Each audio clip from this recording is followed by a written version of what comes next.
questo convegno legato al Brain Inspire. Innanzitutto voglio ringraziare il professor Emanuele Renegatti, che è il coordinatore dell'unità di ricerca bolognese relativa a questo premio, e voglio ringraziare tutto il preparatissimo gruppo di sociologi e psicologi che hanno dato questo contributo interdisciplinare, rispetto al quale, nella sessione seconda, giovani colleghi del diritto del lavoro entreranno in dialogo. Prima però di iniziare con i contributi dei giovani colleghi, abbiamo il piacere di avere il professor Carinci che introdurrà i lavori di questa seconda sessione dedicata appunto al diritto del lavoro. Quindi con grande piacere passo la parola al professor Carinci.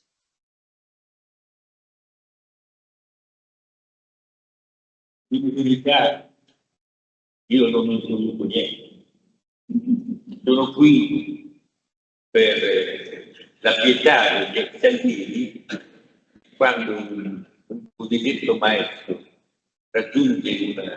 un'età disabile,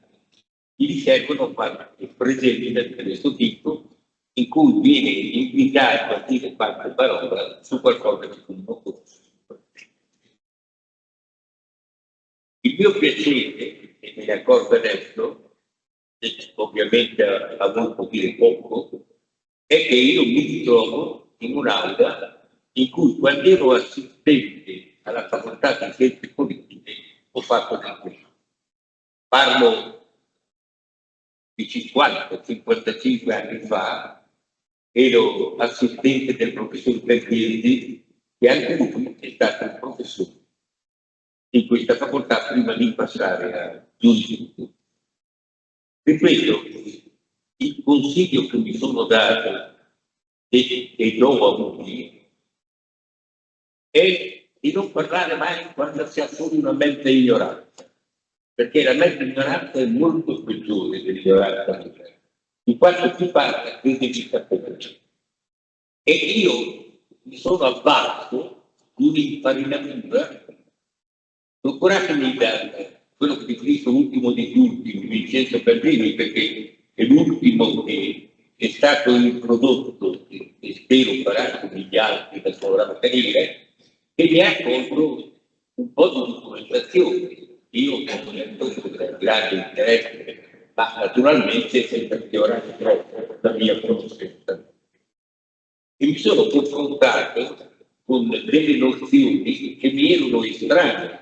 e certamente a voi sono nozioni di infopubblica. La prima era quella dei versi di mano, e cioè il governo dell'università.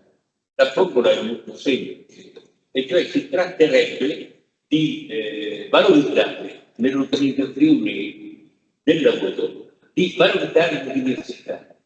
È una specie di rivoluzione al contrario rispetto all'omologazione dell'organizzazione lavoristica. Qual è il problema? O qual è la riserva che una volta si faceva nei confronti dei simpatizzanti degli human relations, che in fondo riportano alla lontano questo della vertice macro. La riserva era fatta da cultura giuslavorista, la quale siamo stata tendenzialmente di sinistra, ma di una sinistra di cui si è persa completamente la memoria, era espressione della filosofia, o se vogliamo dell'ideologia americana, e tutti i problemi che venivano ricondotti al governo dei libri, sostanzialmente. Quindi mancava qualsiasi tipo di dialogo, non ne parliamo della presenza dei sindacati. Cioè la formula che viene proposta e che quindi è molto cara alle grandi aziende è la formula per cui è il marchio che deve farsi carico di tutto. La partecipazione è una partecipazione indotta, cioè sostanzialmente con l'incentivo di far trovare un posto che sia a misura della persona. Ma non c'è, certo c'è la partecipazione dei lavoratori, ma sempre una partecipazione a posteriori, quando c'è l'organizzazione che è stata già plasmata in maniera che non dare le differenze. La seconda impressione che io ho avuto per correlare questa questione dei versi di management e quella della minority group, che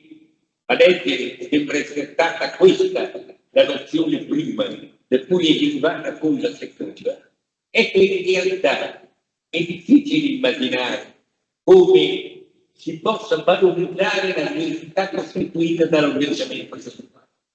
Non parlo della differenza di genere, perché evidentemente nella differenza di genere si può tener conto del fatto che le donne sono donne, gli uomini sono uomini,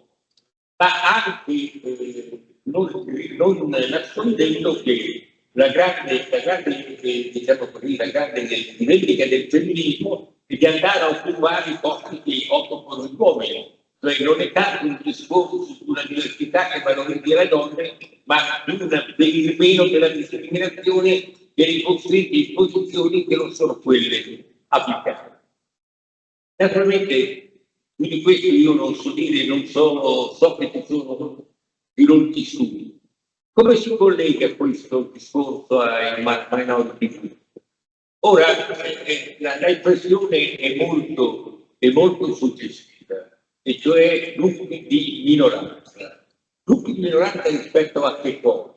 Gruppi di minoranza evidentemente per correlazione rispetto a gruppi di maggioranza, cioè all'interno di un universo ci sono dei gruppi, diciamo così, che sono dominanti quantitativamente e quindi per riflesso anche qualitativamente, e ci sono dei gruppi dominanti.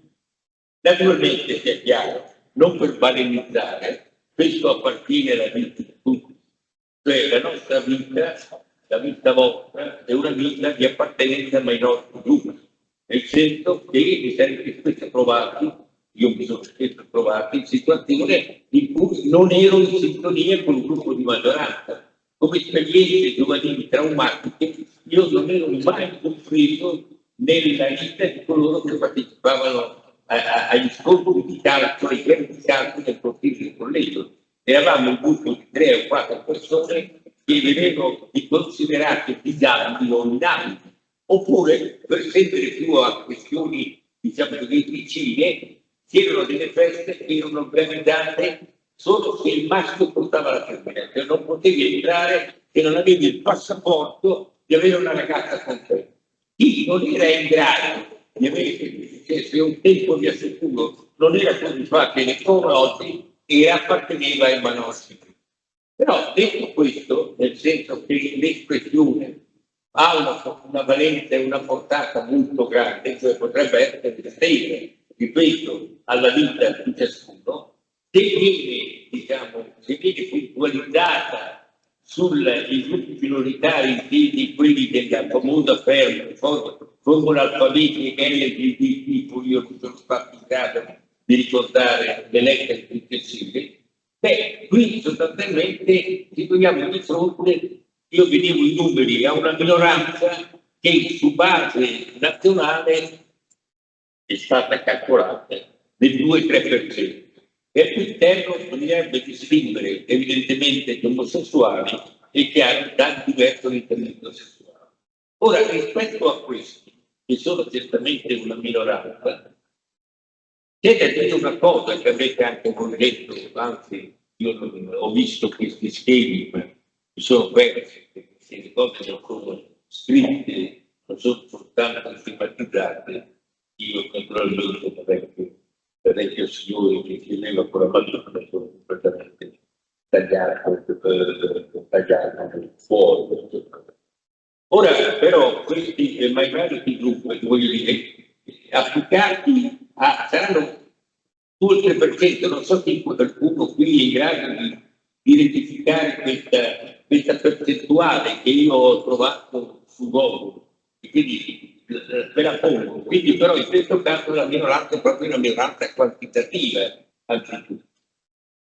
E qual è il problema che si pone? Si pone sul piano, diciamo, psicologico. E mi sembra che questo sia un grosso problema. Problema per chi lo dice, cioè la condizione di minoranza in questo caso produce un senso di estranità già a prescindere dalle discriminazioni che si possono. Se uno a un certo punto nasce in un corpo che non condivide, lo stress è automatico. Cioè, naturalmente c'è il rischio che lui si faccia di questo stress una sorta di autopunizione che inglobi la versione che c'è nei confronti della sua situazione. Però certamente la situazione di questo non per le donne, per gli omosessuali, per tutta l'altra categoria, è una situazione. Che cosa può succedere? E ve lo dico che si sarà capito da vecchio conservatore, non fascista, perché sono nato nel 38 e non ho fatto neanche il balilla. Da vecchio conservatore, c'è il rischio che io ho notato in certe discussioni, sono normali le discussioni, c'è il rischio che il gruppo maggioritario venga individuato come oggettivamente prevaricatore. Cioè che il gruppo degli eterosessuali venga automaticamente individuato come un gruppo prevaricatore. E quindi sostanzialmente deve essere lui a giustificare eventuali, diciamo così, accuse di comportamento discriminatorio. E questo in rivalsa, in contrarietà con questa specie di autosegnazione di minoranza. Cioè il problema è che chi fa parte di un gruppo minoritario automaticamente ha uno stress che gli viene da questa sola appartenenza, a prescindere dalla discriminazione di cui può essere. Bene, dopodiché poi con la vita a noi non interessa, non ci interessiamo della discriminazione, andiamo a valutare quali sono i comportamenti. Quindi io ne prendo atto, sostanzialmente mi permettevo di fare questi pochi rilievi che nascono, e purtroppo voi lo dovete dare per scontato, nascono da come il vecchio signore del Novecento approccia queste tematiche nuove, le approccia con una mentalità che ovviamente non c'è più, o c'è soltanto nei gesti, però nella quale è sempre bene tenere conto. Grazie.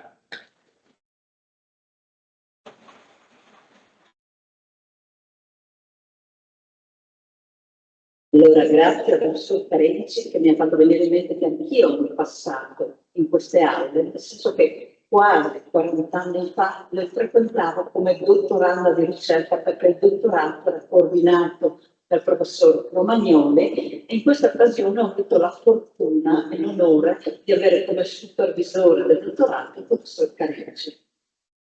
Quasi 40 anni fa. Ecco, ringrazio il professor Carinci per questo contributo stimolante e onesto, cioè fedele alla sua linea di pensiero di nuovo del Novecento, che si trova ora a fare conti con, e spetta a noi dare un contributo su questo, con un mondo del lavoro in trasformazione, in cui noi abbiamo dati stamattina, in cui c'è una percezione del stress e della discriminazione che sfiora il 40%. Quindi c'è questo disallineamento tra l'elemento che può essere considerato oggettivo di certe indagini e l'elemento soggettivo di alcuni focus group di indagini quantitative. Ecco, noi dobbiamo affrontare queste questioni, queste sfide. E in queste sfide credo che possiamo affidarci a 3 tasselli in base a quello che abbiamo sentito stamattina. Innanzitutto un monitoraggio, una ricognizione dei bisogni, se non dei desideri, in parte nuove e in parte diverse, che possiamo ricondurre alla parola chiave del diritto del lavoro, la salute lavorativa. Ovviamente non si può coltivare la tutela della salute lavorativa in un contesto asettico, ma bisogna tener conto che va calato in un contesto organizzativo e quindi bisogna armonizzare questa esigenza tenendo conto del bilanciamento ci ha abituato alla nostra Costituzione. E quindi dovremmo cercare di coltivare un percorso di crescita sostenibile. Ecco, in questo percorso di crescita sostenibile non c'è dubbio che il secondo tassello, la seconda parola chiave è quella dell'inclusione, in particolare dell'inclusione sociale. È talmente importante che, cominciando a legiferare il documento, il manifesto Draghi, quello sul futuro della competitività europea, stiamo imparando che è uno dei principali problemi e uno dei principali valori del nostro futuro.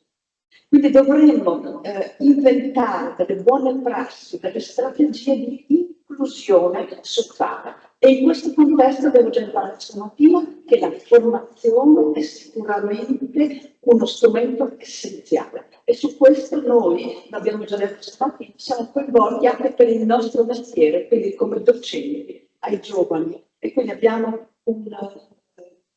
compito molto impegnativo di formazione. Non solo, ma c'è una parola, un altro tassello nuovo che emerge. Coltivare la crescita sostenibile e inclusiva in che modo? Si può fare, l'abbiamo visto negli anni 70, un'ottica conflittuale, noi pensiamo si possa fare anche in un'ottica partecipativa. In un'ottica partecipativa che potrebbe addirittura colorarsi di nuove dimensioni, in cui si potrebbe, anche perché l'abbiamo sentito stamattina, il sindacato pare abbastanza latitante su questi temi, si potrebbe pensare a una partecipazione oltre il sindacato, cioè una partecipazione si chiama organizzativa, una partecipazione diretta che può anche andare oltre il sindacato. Questa potrebbe essere una sfida. Ecco, su questi temi noi vogliamo ascoltare i contributi dei giovani protagonisti della ricerca. Cioè abbiamo selezionato 5 interventi di 5 giovani delle 5 unità di ricerca clinica, ve le ricordo, sono l'Università di Bologna, l'Università di Urbino, l'Università di Milano e l'Università di Pisa, capitanata dal gruppo udinese. Quindi io sono PI di questa ricerca e lo dico perché come PI dovrò fare il rendiconto di questo progetto e già sono spaventata all'idea di mettere in mano la burocrazia del progetto. Quindi tra poco ascolteremo i contributi dei 5 giovani rappresentativi delle 5 unità di ricerca. Appunto, ribadisco, non è a caso che abbiamo dato a questi giovani il compito di declinare delle parole chiave che sono immerse dall'indagine quali quantitative, perché sono loro che costituiscono il nostro futuro. Ma prima di dare a loro la parola, un'ultima segnalazione. Tornando al problema della rendicontazione di questo PRI, sapete che nella logica dell'ambito bisogna documentare i prodotti della ricerca e tra i prodotti della ricerca che abbiamo presente, che abbiamo avuto la fortuna di poter supportare la ricerca con una piattaforma di diritto antidiscriminatorio, la piattaforma Equal, attivata dall'Università di Udine in concomitanza con a ridosso della pandemia. Non solo, ma c'è una novità che è proprio figlia del primo, collegata al primo. Su questa piattaforma Equal è stata generata una nuova rivista bimestrale, digitale, online. Una nuova rivista che si chiama come la piattaforma Equal e che ha questa ambizione, l'ambizione di diventare un luogo di dibattito aperto e di riflessione su queste tematiche. Mi piace ricordare che questa rivista Equal è appena battezzata, c'è un cantiere numero 3-4 del 24, è stata appena battezzata con la gradita benedizione del professor Carinci. E mi piace ricordare il comitato di redazione di giovani, loro si allargano subito giovani, va bene, giovani adulti, i 4 magnifici del comitato di redazione sono la professoressa Anna Attini, dell'Università di Udine, il professor Matteo Borzaga dell'Università di Trento, la professoressa Barbara De Nozzi dell'Università di Padova e il professor Valerio Maio dell'Università di Roma. Affiancati anche qua da una valorosa redazione di 4 giovani, il professor Vincenzo Canuggelli, la professoressa Alessia Gabriele, la professoressa Carmela Garofano e la professoressa Laura Torseni. Infine, prima di passare la parola ai giovani, mi piace salutare con grande piacere i colleghi presenti a questo convegno, in particolare un grande abbraccio affettuoso al professor Michele Biscioni, un abbraccio al professor Pasqualino Albi, che è il coordinatore dell'unità di ricerca di Pisa, e un abbraccio al professor Alberto Pizzaterati. E così che e allora, con grande piacere, apre le danze la dottoressa Matilde Biagiotti dell'Università di Bologna, prego, se comodi, è dottoranda di ricerca in diritto europeo dell'Università di Bologna, università, ricordo, capitanata dal professor Menegatti, e il suo contributo riguarderà il ruolo delle autorità sociali nell'inclusione dei lavoratori vulnerabili. Grazie innanzitutto per la parola e l'introduzione. Vorrei anche io porgere i miei ringraziamenti al gruppo che ha presentato questa mattina il proprio lavoro. È stato molto stimolante collaborare con voi in primis e aver modo di accedere e anche vedere l'effetto che fa il vostro lavoro e i vostri risultati su chi è presente oggi. Per quanto riguarda invece il mio intervento, ci tengo innanzitutto a fare una piccola precisazione. L'intervento riguarda un po' il ruolo di quelle che sono le parti sociali nell'inclusione dei lavoratori vulnerabili. Prima precisazione riguardo a quelli che sono i lavoratori vulnerabili che ho tenuto in considerazione, ovvero sono quella categoria di lavoratori che, come abbiamo già avuto modo di vedere questa mattina, sperimentano delle grandi difficoltà sia nell'accesso al mondo del lavoro, all'occupazione, che poi nella permanenza stabile in essa. A livello di diritto del lavoro potremmo parlare di fattori di discriminazione che caratterizzano questi lavoratori, a partire dal genere, dalla razza, l'origine etnica, l'età, le disabilità e così via, così come sono tutelati a livello appunto di diritto comunitario europeo o con le direttive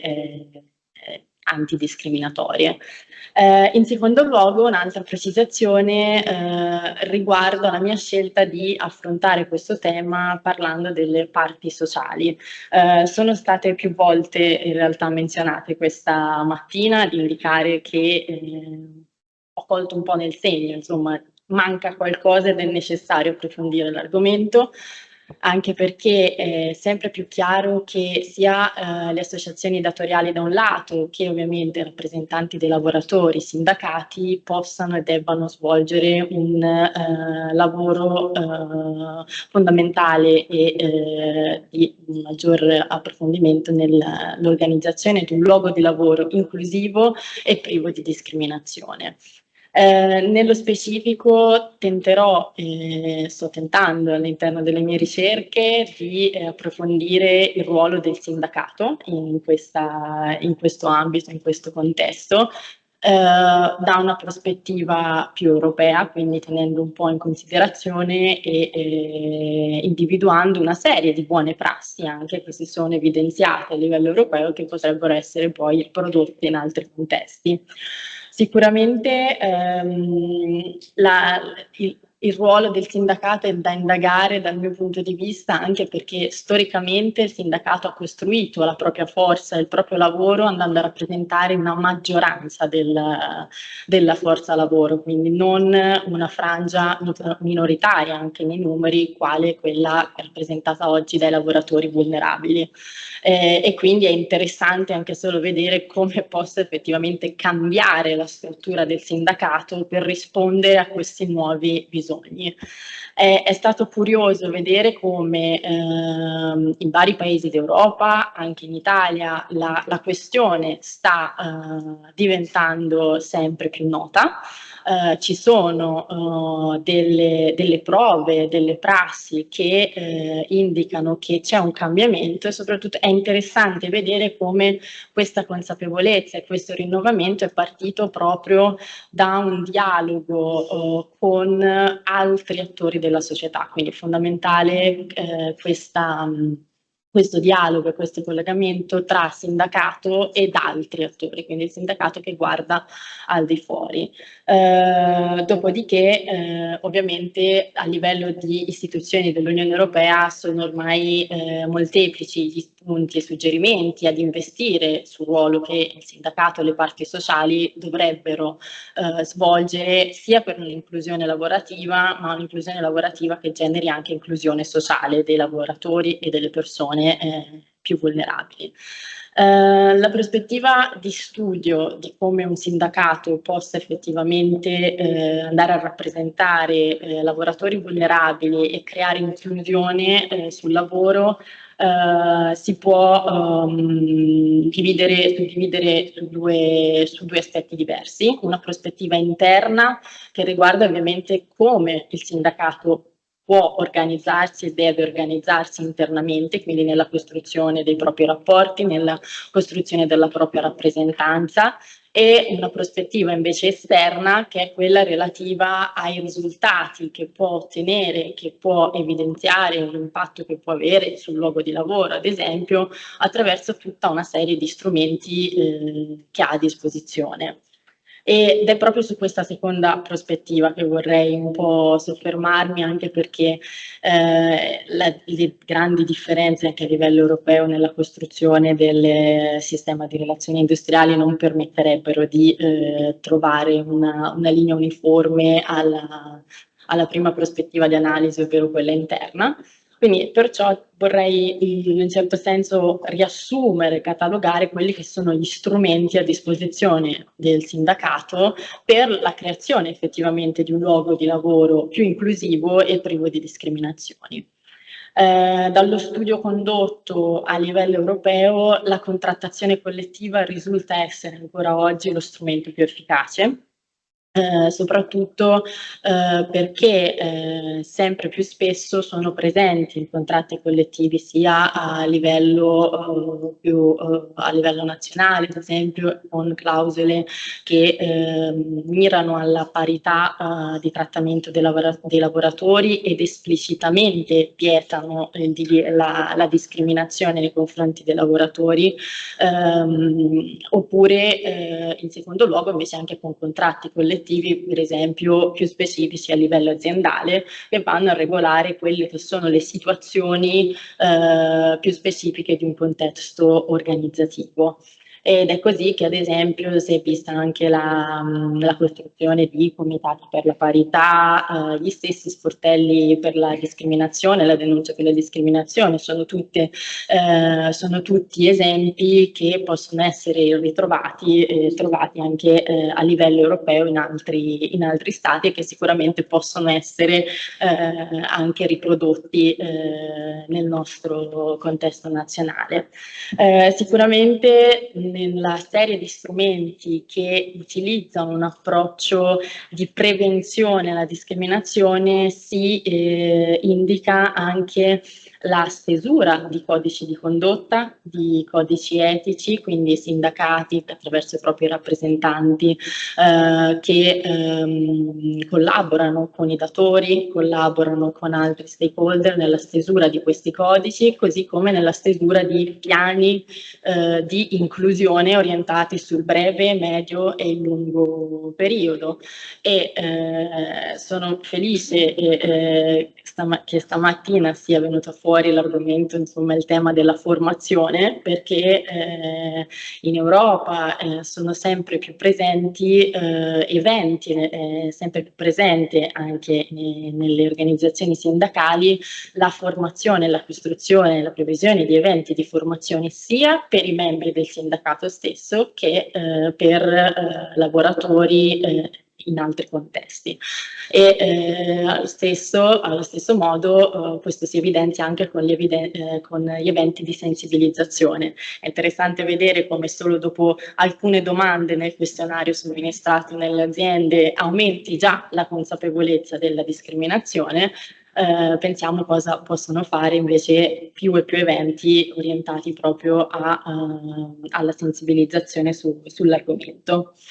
E infine, sempre parte di questo approccio un po' ex ante, quindi preventivo alla discriminazione, è da segnalare l'instaurazione di molte collaborazioni, appunto collaborazioni tra il sindacato ed altri attori. Solitamente cambia attore, la scelta dell'attore a seconda della scelta dell'obiettivo, insomma, che ci si prefigge. Per la formazione, ad esempio, dei membri del sindacato si tende a rivolgersi ad esperti esterni, quindi formazione ovviamente in ambito di inclusione e valorizzazione delle differenze della propria forza lavoro. Invece si tende a collaborare con ONG o altre organizzazioni della società civile, ad esempio per agire in contenzioso o a supporto di alcune vittime. Ed infine segnalo un'iniziativa molto interessante che ormai risale a tanti anni fa a livello europeo, quindi una collaborazione extra confine ovvero la creazione della EU Diversity Charter, firmata poi, che è appunto una carta che evidenzia tutta una serie di valori di diversità, inclusione, prassi di non discriminazione da svolgere, da diffondere sul luogo di lavoro, che può essere firmata sia da sindacati che da organismi per la parità, da altre istituzioni ONG. Quindi è prevista anche una piattaforma di scambio proprio di buone pratiche, perché un processo di inclusione appunto deve trarre spunto da più punti e da più attori. Infine, appunto, nella serie di strumenti invece che vanno ad agire sulle conseguenze della discriminazione, quindi in una sorta di reazione alla discriminazione, ultimamente è tornato in voga l'utilizzo da parte del sindacato del contenzioso, quindi sia in supporto della singola vittima, ma soprattutto un contenzioso strategico per attirare l'attenzione anche del pubblico su temi considerati di rilevante attualità. Giungendo alle conclusioni di questo breve intervento, ho cercato di definire un po', no, e delineare quelli che sono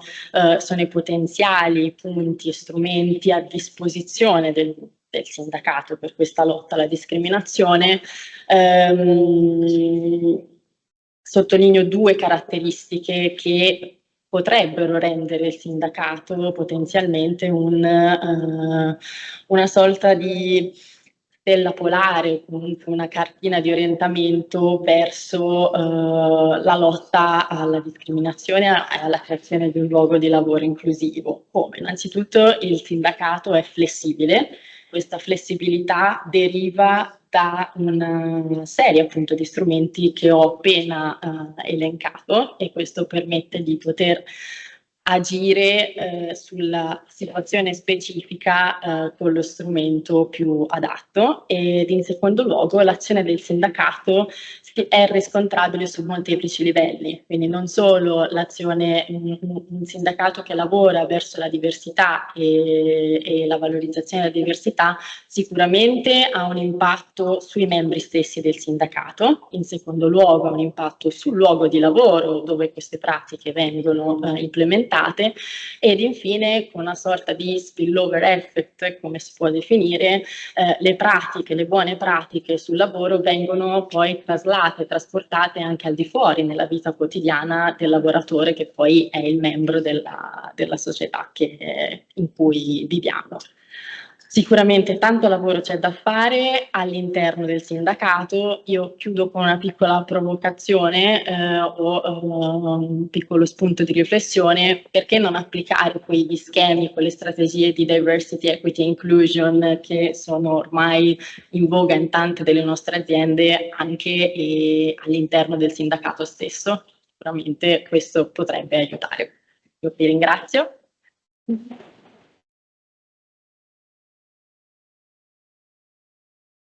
Ringrazio Professoressa Biagiotti anche per la provocazione finale che sottoscrivo. e la ringrazio anche per aver osservato puntualmente i tempi indicati con il quarto d'ora che avevamo assegnato per questa sintetica presentazione ed è riuscita a fare una efficace mappatura degli strumenti per valorizzare il ruolo di sindacato. Grazie. Allora passiamo al secondo contributo del dottor Massimiliano De Falco, assegnista di ricerca in diritto del lavoro dall'Università di Udine. Invece a coniugare un'altra parola chiave che è emersa stamattina nella presentazione dell'indagine quantitativa, cioè l'impatto della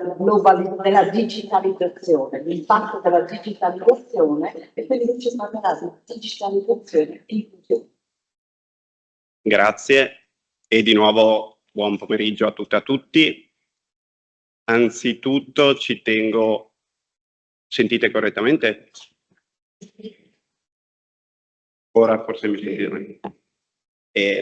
Come dicevo, ci tengo a ringraziare anzitutto il comitato scientifico organizzativo di questo importante convegno, sia per il coinvolgimento nell'iniziativa, sia per aver strutturato un programma che sin dagli interventi di questa mattina si è rivelato ricco di spunti e di occasioni di confronto e di apprendimento reciproco.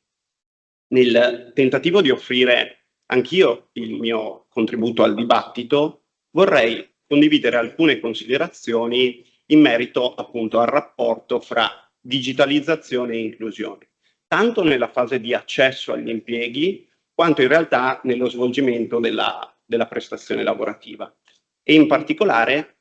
vorrei soffermarmi sul processo di innovazione tecnologica che ha investito e in realtà continua a investire tutt'oggi le organizzazioni pubbliche e private e sugli effetti di questo processo sulla regolazione dei rapporti di lavoro,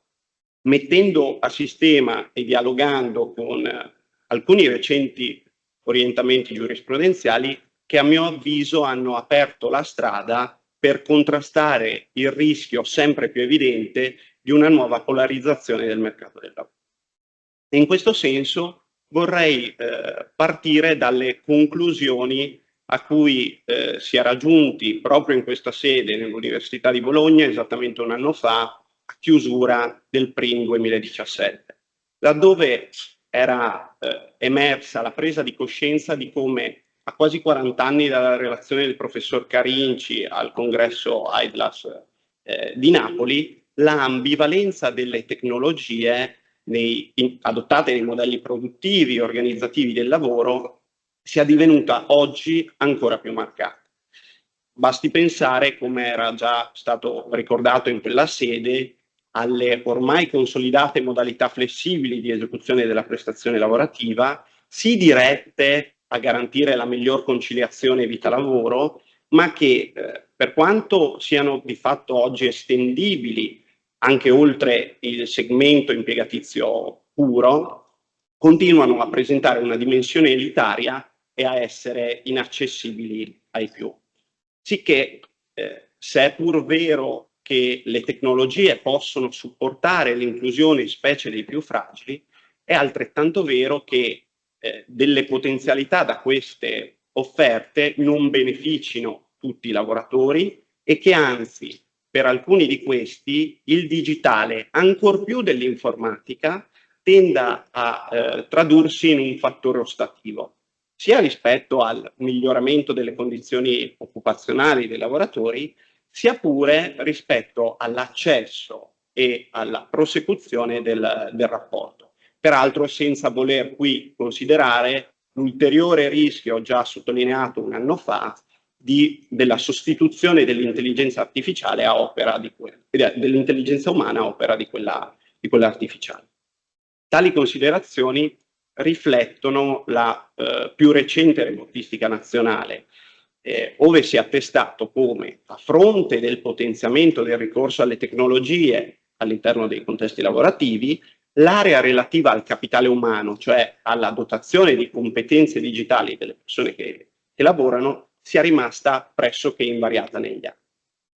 Innanzi a un simile scenario, che potremmo definire asimmetrico, in cui il repentino avanzare dell'innovazione tecnologica mal si concilia con la lenta affermazione di professionalità digitali, vorrei qui concentrarmi, come dicevo, sulle forme di tutela individuate dalla giurisprudenza, dapprima nell'accesso agli impieghi e poi in costanza di rapporto. Quanto al primo profilo, ossia alla fase preassuntiva, credo che il lavoro pubblico, l'ambito del lavoro pubblico, ben si presti a essere considerato quale cartina di tornasole di un ragionamento più ampio. Allorché la digitalizzazione delle procedure concorsuali, benché volta alla semplificazione, come è noto, ha determinato nei fatti non pochi casi di esclusione degli aspiranti dipendenti pubblici, ossia di quelli privi delle conoscenze tecniche necessarie oggi a dialogare con la pubblica amministrazione digitale. Al proposito, una recente controversia avente oggetto il malfunzionamento della piattaforma digitale su cui si era tenuto una selezione pubblica ha interrogato il Consiglio di Stato che, con una espressione tanto evocativa quanto efficace, ha richiesto l'individuazione di un limite affinché i privati cittadini non siano costretti a un gioco dell'oca per potersi rapportare con queste piattaforme. La questione ha quindi riguardato l'onere di diligenza informatica digitale che possa ragionevolmente farsi gravare sul candidato di un pubblico concorso, ossia l'onere di conoscere e di mantenersi aggiornato rispetto ai sistemi pubblici digitali. E il delicato rapporto fra questo onere e l'onere della PA procedente di fornire un adeguato supporto alla persona che è appunto obbligata a rapportarsi con i sistemi digitali. Nel caso di specie, per la cui trattazione mi permetto di rinviare al contributo scritto, la vicenda è stata risolta individuando in capo all'ente, alla pubblica amministrazione, un dovere di soccorso istruttorio, procedimentale e informatico molto ampio, non solo preventivo ma anche successivo, in tutte le ipotesi in cui la modalità telematica su cui interviene il malfunzionamento rappresenti l'unico mezzo per poter accedere al pubblico concorso. Tale impostazione della giustizia amministrativa, che è stata poi recepita anche in sede di riscrittura del regolamento recante modifiche al DPR concorsi, ha dunque messo in luce come vi sia un obbligo di collaborare da parte del datore di lavoro, in questo caso pubblico, per prevenire i rischi connessi all'utilizzo delle nuove tecnologie per l'accesso agli impieghi. Prevenire i rischi anziché doversene curare poi, salvo comunque postulare un obbligo di alfabetizzazione digitale in capo a tutti i cittadini per poter godere dei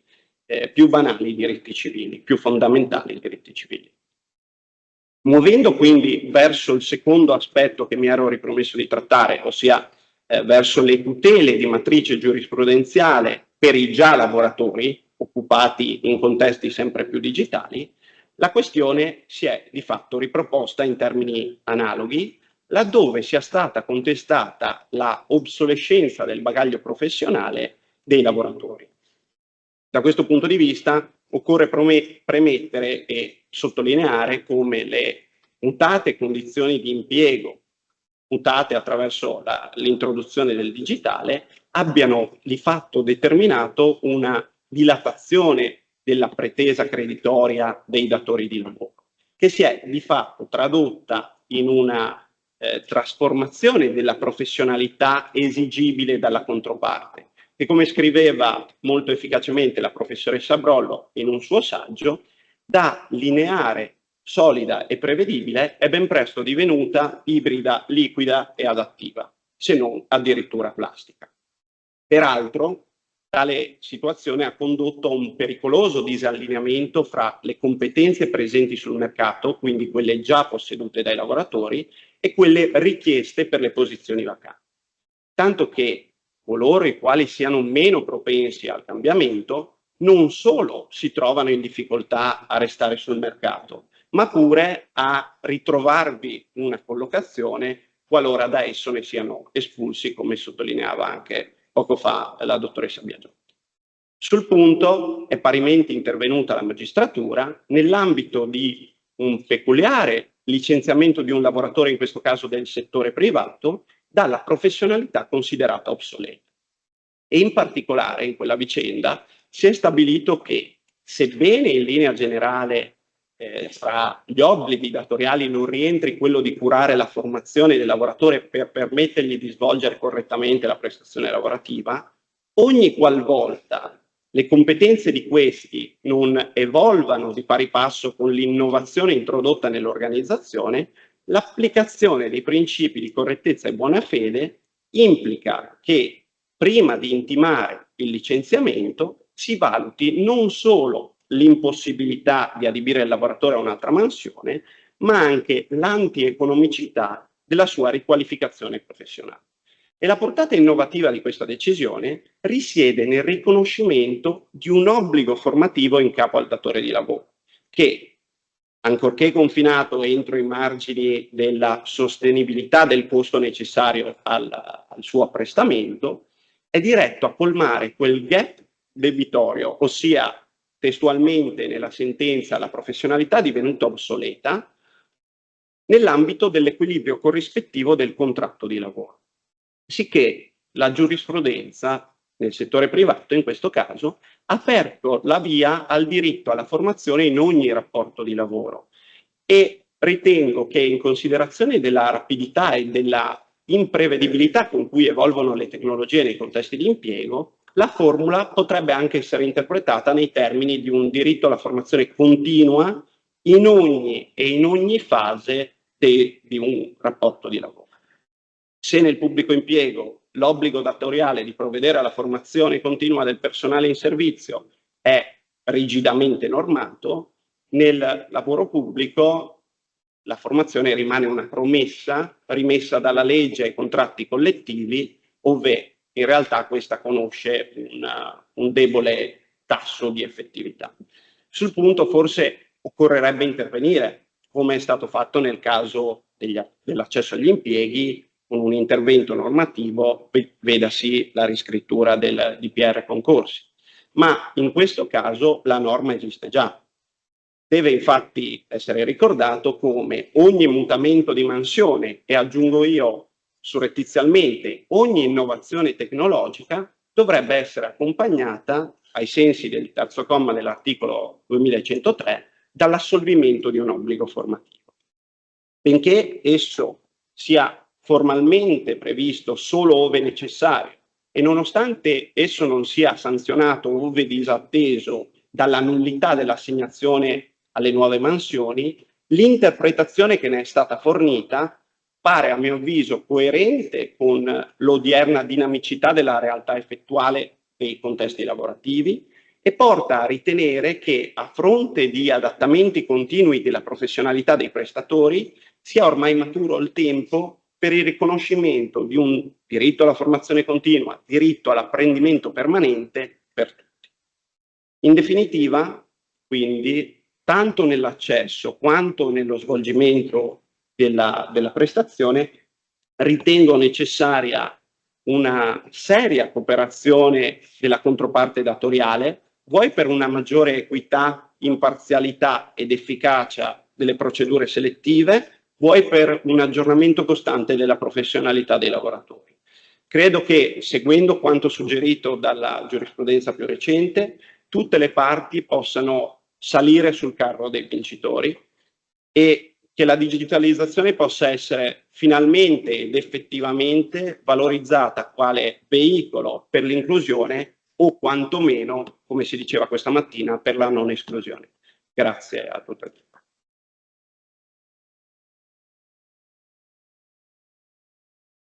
Grazie dottor De Falco per il suo contributo che ha evidenziato subito un bisogno nuovo di alfabetizzazione informatica, che forse rientra nella vecchia richiesta di un diritto alla formazione. Solo che oggi assume sembianze nuove, perché parlavamo prima con il professor Aldi, dal manifesto Draghi emerge in modo drammatico che presumibilmente lavora a rischio maggiore in caso di accentuazione della digitalizzazione saranno i lavori cognitivi, quindi probabilmente saremo noi i primi a rivendicare un diritto alla formazione in questo senso. Bene, Grazie mille. Allora, adesso è il turno del professor Angelo Delore, ricercatore di diritto del lavoro dell'Università di Urbino, unità di ricerca del PRIM coordinata dal professor Paolo Pascucci. Il professor Delore ci intrattiene sugli strumenti partecipativi in tema di salute e sicurezza sul lavoro, inclusione lavorativa dei disabili, valutazione dei rischi. Buon pomeriggio a tutti, mi unisco chiaramente ai ringraziamenti, ringrazio la professoressa Brollo, gli organizzatori, le unità di ricerca, i responsabili, tutti i colleghi. Io chiaramente qui rappresento l'unità di ricerca di Urbino e porto i saluti del responsabile, il professor Pascucci, che a causa di un precedente impegno non ha potuto partecipare.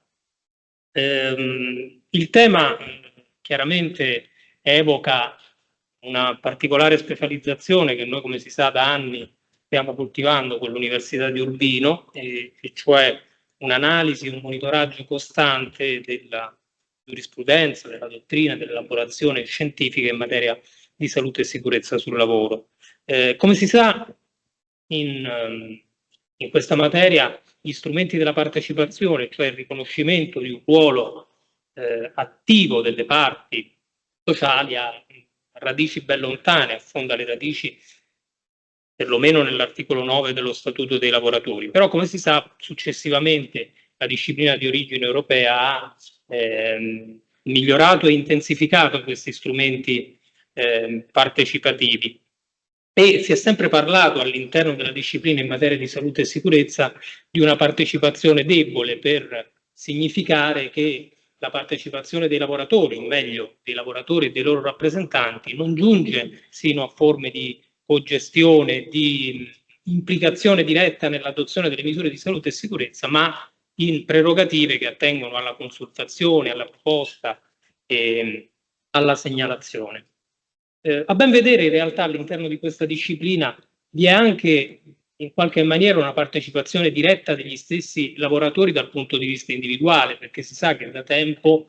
i lavoratori non sono più soltanto ed esclusivamente soggetti tutelati in materia di salute e sicurezza, ma sono a loro volta soggetti obbligati, in quanto assumono degli obblighi ben precisi, obblighi che in realtà, se si legge l'articolo 20 del decreto legislativo 81, sono assai impegnativi, perché si fa addirittura riferimento ad un obbligo generale di cura della propria sicurezza e della sicurezza altrui. Poi chiaramente nei commi successivi si specifica che i lavoratori debbono collaborare con, diciamo, i vertici aziendali all'attuazione delle misure di sicurezza, debbono osservare evidentemente le misure di salute e sicurezza adottate e a loro volta debbono segnalare le eventuali disfunzioni che dovessero riscontrare nello svolgimento della loro attività, chiaramente ai vertici aziendali, gli unici deputati poi effettivamente ad adottare le misure di salute e sicurezza, in quanto dotati dei poteri decisionali di spesa, che in base al principio di effettività, si sa, sono la chiave di volta in questa materia,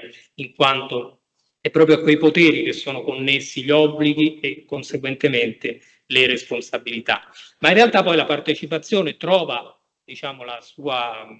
il suo elemento più pregnante all'interno del decreto 81, tanto nell'elemento della cosiddetta pariteticità, cioè nel ruolo che viene assegnato agli organismi paritetici, e dunque quegli organismi che vengono costituiti dalle parti sociali, quanto nelle forme di rappresentanza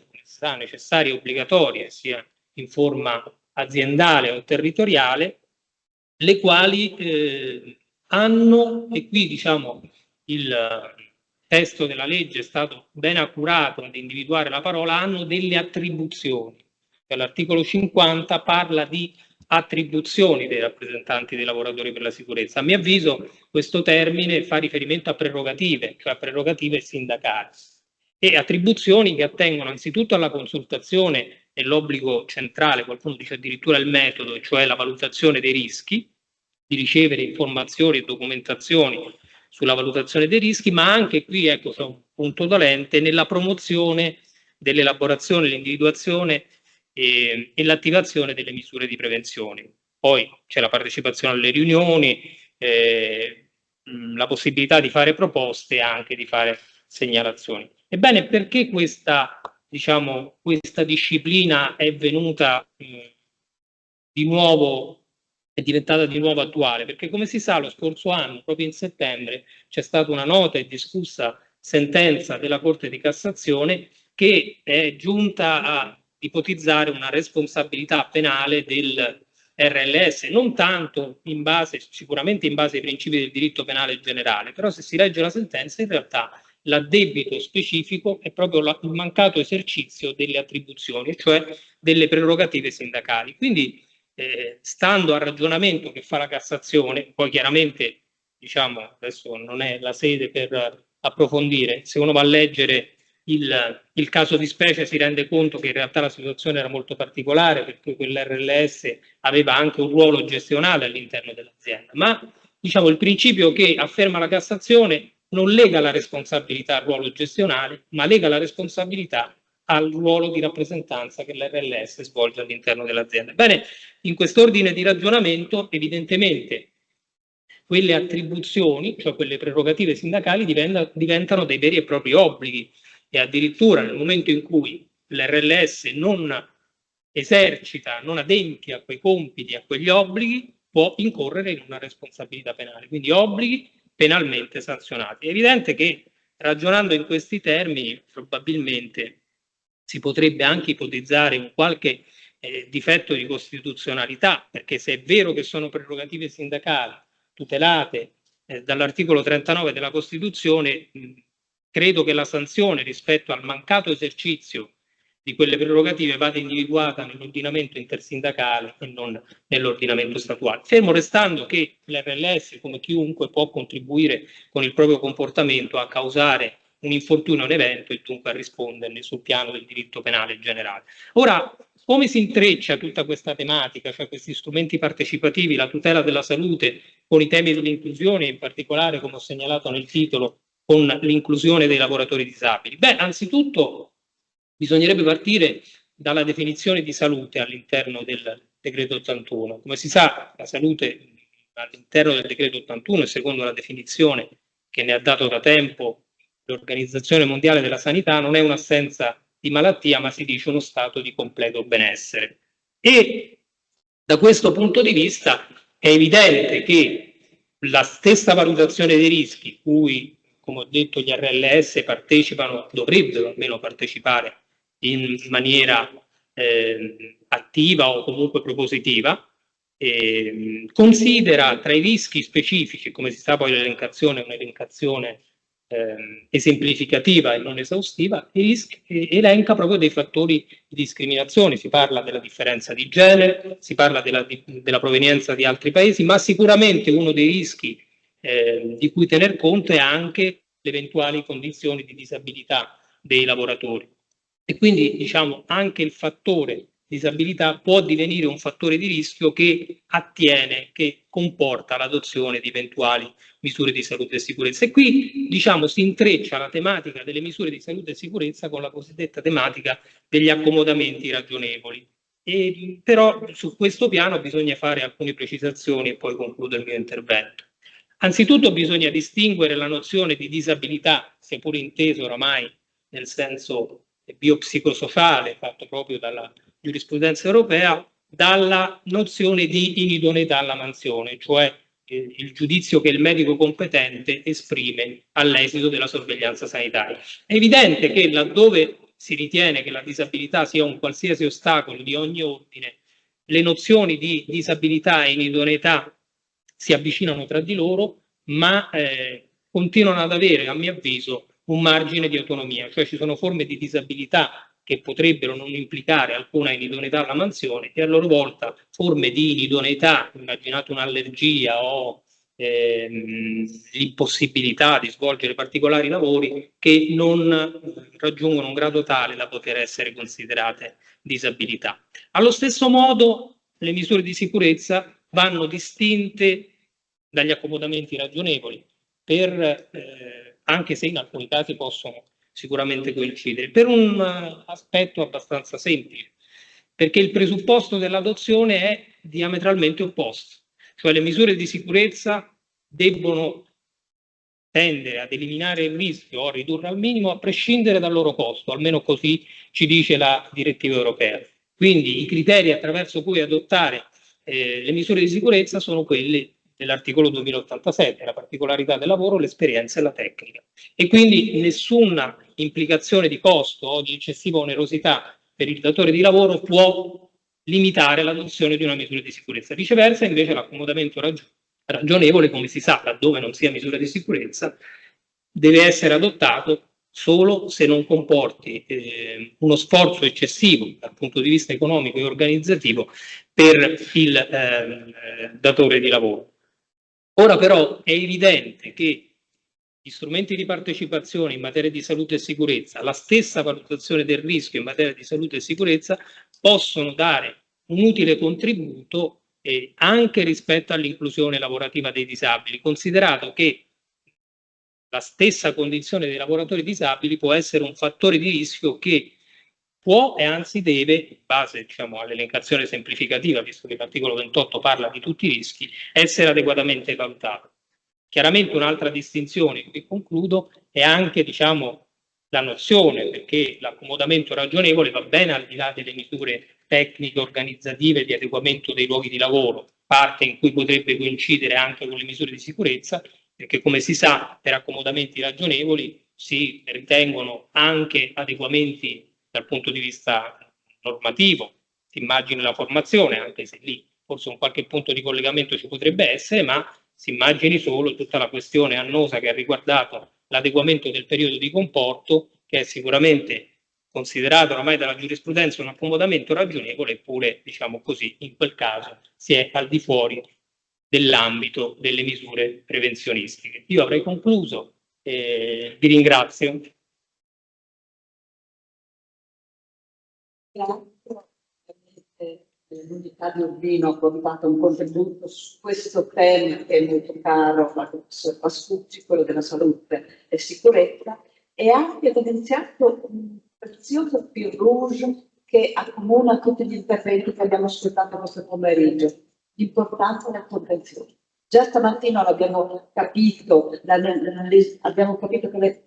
i lavoratori e anche le parti sociali sono consapevoli dell'importanza dell'informazione e della formazione sul contenzioso, ce l'ha ribadito la dottoressa Biagiotti, ce l'ha ribadito De Falco facendo riferimento al ruolo della giurisprudenza sul tema della giudizializzazione, e adesso il professor Bellocco ci ha raccontato l'importanza del ruolo dei contenziosi, per ricordare che anche in tema di accomodamenti ragionevoli c'è tutto un campo aperto da arare per la giurisprudenza. Bene, grazie. Allora, cambiamo di siamo alla dottoressa Daniela Lattratta,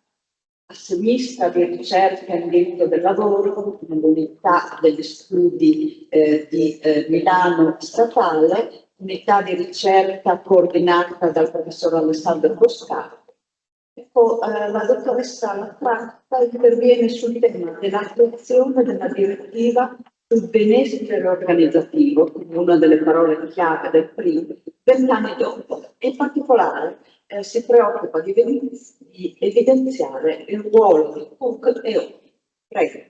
Grazie professoressa Brollo per l'introduzione e mi ovviamente associo ai ringraziamenti che sono stati già fatti dai miei colleghi, tanto per la sessione mattutina quanto per l'invito e l'organizzazione del convegno. Dunque, mi occuperò effettivamente del settore pubblico e lo farò anche con, in chiave partecipativa. Dunque, nell'ambito del settore pubblico, il tema del benessere organizzativo ha ricevuto nel corso degli anni una crescente attenzione e oggi possiamo notare che va a intersecarsi positivamente con il tema della partecipazione dei lavoratori. La pubblica amministrazione pare ormai aver compreso che le prestazioni dei dipendenti e l'efficienza dell'azione dell'organizzazione nel suo complesso sono strettamente collegate anche con l'attenta gestione delle risorse umane che lavorano appunto all'interno dei pubblici uffici. In questo senso va detto che il clima, ma anche la cultura organizzativa, le condizioni psicofisiche, lo sviluppo professionale e il bilanciamento tra lavoro e vita privata dei dipendenti pubblici, così come tutti gli altri elementi che non risultano essere strettamente collegati, diciamo, agli elementi monetari del rapporto di lavoro, costituiscono elementi di fondamentale importanza. Questi tuttavia, va detto, così come osservato dalla professoressa Zilli in un suo contributo, sono stati sovente trascurati nei modelli tradizionali di gestione del personale nelle pubbliche amministrazioni, ovviamente con effetti assolutamente negativi sull'efficienza della PA. Ora, venendo al concetto di benessere organizzativo, questo lo si ritrova in alcuni interventi normativi che tra di loro risultano essere molto diversi, tanto per le finalità, ma anche per l'ambito di intervento e anche per il proprio oggetto. Alla base di questi interventi ci sono anche ratio molto diverse, molto differenti tra di loro, e possiamo pensare da un lato alla tutela della salute, alla repressione delle condotte discriminatorie e o mobbizzanti, nonché anche alla prevenzione ovviamente di queste condotte, ma dall'altro lato anche la valutazione delle performance e proprio la gestione delle risorse umane. Queste variabili, tuttavia, lì dove intersecate e ricondotte nella più ampia prospettiva del miglioramento della qualità del lavoro, ci consegnano ovviamente un quadro che ci porta a ragionare in termini di benessere organizzativo. Ora, mi sia concesso proprio un minuto diciamo, sul percorso storico che ha caratterizzato l'emersione dell'interesse verso la salute nell'ambiente di lavoro. Sappiamo che agli albori del Novecento sicurezza e salute nei luoghi di lavoro erano concetti quasi del tutto assenti o comunque poco sviluppati, cioè il lavoro era organizzato con l'unico scopo del conseguimento del maggior profitto per l'impresa e il lavoratore era un soggetto alla fine passivo al quale era richiesto solo di adattarsi al sistema organizzativo, ovviamente lì, diciamo, in cambio, no, di un incentivo economico. È solo nel dopoguerra che comincia a svilupparsi una visione più ampia e attiva del lavoratore, e qui si inizia a pensare in chiave preventiva in tema di sicurezza e salute, ma anche in chiave di logica partecipativa. Progressivamente, arriviamo ai giorni nostri, lo scopo diventa quello del miglioramento e conservazione di uno stato di autentico benessere psicofisico di lavoratori e lavoratrici e non più una semplice mera prevenzione dei rischi di infortunio e malattia. Volendo quindi, diciamo, dare una definizione di benessere organizzativo per come oggi questo viene inteso, approfitto della definizione che ci è stata fornita da Arguta Dottrina, che lo ha qualificato quale capacità di un'organizzazione di promuovere e di mantenere il più alto grado di benessere fisico, psicologico e sociale dei lavoratori in ogni tipo di organizzazione. Concretamente, quindi, poi il costrutto in cosa si sostanzia? Si sostanzia in una serie di variabili, esattamente 12 variabili, alle quali corrispondono una serie di dimensioni empiriche, la cui presenza permette di valutare lo stato di salute dell'organizzazione. Ora, non posso per questioni di tempo soffermarmi su questo aspetto, basti qui pensare che, come già osservato anche nel corso degli interventi mattutini, la scarsa qualità del contesto lavorativo relazionale e la riduzione del senso di benessere aumentano la probabilità del manifestarsi di fenomeni quali assenteismo, perdita di motivazione, stress, disturbi psicosomatici e quindi anche eventi di malattia, che nel complesso vanno non solo a pregiudicare l'efficienza della pubblica amministrazione, ma anche a creare un danno patrimoniale, una spesa pubblica, lì dove consideriamo ovviamente la copertura dei giorni economici, ovviamente dei giorni di malattia. E quindi il benessere organizzativo rappresenta una vera e propria strategia per una reale efficienza del settore pubblico. Spostandoci ora su un livello strettamente normativo, è utile partire dal testo di riferimento per la disciplina dei pubblici uffici e del lavoro delle pubbliche amministrazioni, e quindi mi riferisco al TUPI, e quindi il testo unico sul pubblico impiego, il decreto legislativo 165 del 2001. In primo luogo rileva il comma 1 dell'articolo 7, rubricato gestione delle risorse umane. Questo articolo sarà poi novellato nel 2010 dalla legge 183 e più precisamente dall'articolo 21, misure atte a garantire pari opportunità, benessere di chi lavora e assenza di discriminazioni nelle amministrazioni pubbliche. Ora, questo comma si occupa nella sua prima parte di gravare la pubblica amministrazione nel garantire pari opportunità e parità di trattamento, andando ad assicurare contestualmente l'assenza di ogni forma di discriminazione, tanto diretta quanto indiretta. Nella parte finale, invece, dello stesso comma, la norma testualmente recita: le pubbliche amministrazioni garantiscono un ambiente di lavoro improntato al benessere organizzativo e si impegnano a rilevare, contrastare ed eliminare ogni forma di violenza morale o psichica al proprio interno. Dalla semplice lettura ora di questa parte di norma è evidente che il legislatore del 2010 lancia la sua freccia e centra perfettamente l'obiettivo, lì dove dedica espressamente spazio al benessere organizzativo, che in questa norma va anche oltre la discriminazione.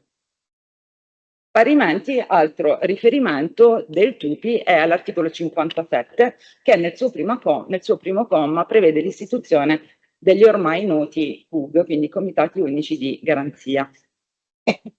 Chiedo scusa. Comitato unico per le pari opportunità, la valorizzazione del benessere di chi lavora e contro le discriminazioni. Ma in tema di benessere organizzativo rileva anche la direttiva del Ministero della Funzione Pubblica denominata Misure finalizzate al miglioramento del benessere organizzativo nella pubblica amministrazione. Grazie, professoressa. Direttiva emanata appunto ormai 20 anni fa, cioè nel 2004, e che prende in considerazione sia il benessere dei lavoratori, ma anche lo stato di salute dell'ente, andando a considerare il primo come presupposto fondamentale del secondo. Ora, qualche brevissimo cenno, diciamo, alla funzione e un po' il percorso del Comitato Unico di Garanzia. Questo è stato, ha ereditato l'odierno Comitato Unico di Garanzia, è l'erede di due precedenti comitati, ovvero due organismi diversi, ovvero i comitati per le pari opportunità e i comitati paritetici sul fenomeno del mobbing. Ora, questo accorpamento si è reso necessario a causa di una certa frammentazione che si era notata delle competenze su quelle che erano delle materie praticamente molto similari tra di loro, e in secondo luogo si riscontrava una diciamo, somiglianza tanto per la composizione dei due comitati, ma anche per le modalità di funzionamento degli stessi, e quindi da qui l'esigenza di accorpare i due organismi nell'ottica ovviamente di razionalizzazione e semplificazione. Ora, senza entrare nel dettaglio delle modalità di funzionamento dei CUG, voglio solo evidenziare che sono ovviamente che sono degli enti paritetici, tanto da un punto di vista sindacale, ma anche da un punto di vista di genere, e hanno dei compiti, hanno un potere di esercizio di compiti propositivi, consultivi e di verifica. Con specifico riferimento alla funzione consultiva, va detto che i pareri dei CUG sono di tipo obbligatorio, seppur non vincolante. Diretta conseguenza è che gli atti assunti senza la preventiva richiesta del CUG potrebbero effettivamente poi ricadere in cause di nudità e annullabilità, così come quelle previste dal procedimento amministrativo. Ora, fatta questa corposa panoramica, dobbiamo dire che la crisi pandemica, che più volte abbiamo richiamato, ma anche i conflitti in corso, la crisi climatica, la rivoluzione digitale, hanno riacceso i riflettori sulla tematica della partecipazione dei lavoratori alla gestione aziendale. Questo fermento pare andarsi a concretizzare nel pubblico impiego con l'introduzione dei comitati paritetici per l'innovazione, i cosiddetti OPI. Questi sono stati introdotti dalla contrattazione collettiva e hanno visto una spinta proprio nell'ultima tornata, quindi 19-21, relativa al comparto funzioni locali con contratto in vigore ad aprile 23. Ma di cosa parliamo esattamente? Parliamo anche qui di organismi con composizione paritetica tra i rappresentanti dell'amministrazione e delle organizzazioni sindacali. Funzione dell'OPI è quella di ideare una modalità relazionale nuova finalizzata al coinvolgimento partecipativo delle organizzazioni sindacali su tutto ciò che abbia una dimensione progettuale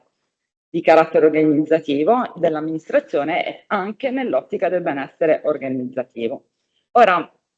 la domanda che appare sin da subito lecita è se siamo di nuovo, ancora una volta, davanti allo sdoppiamento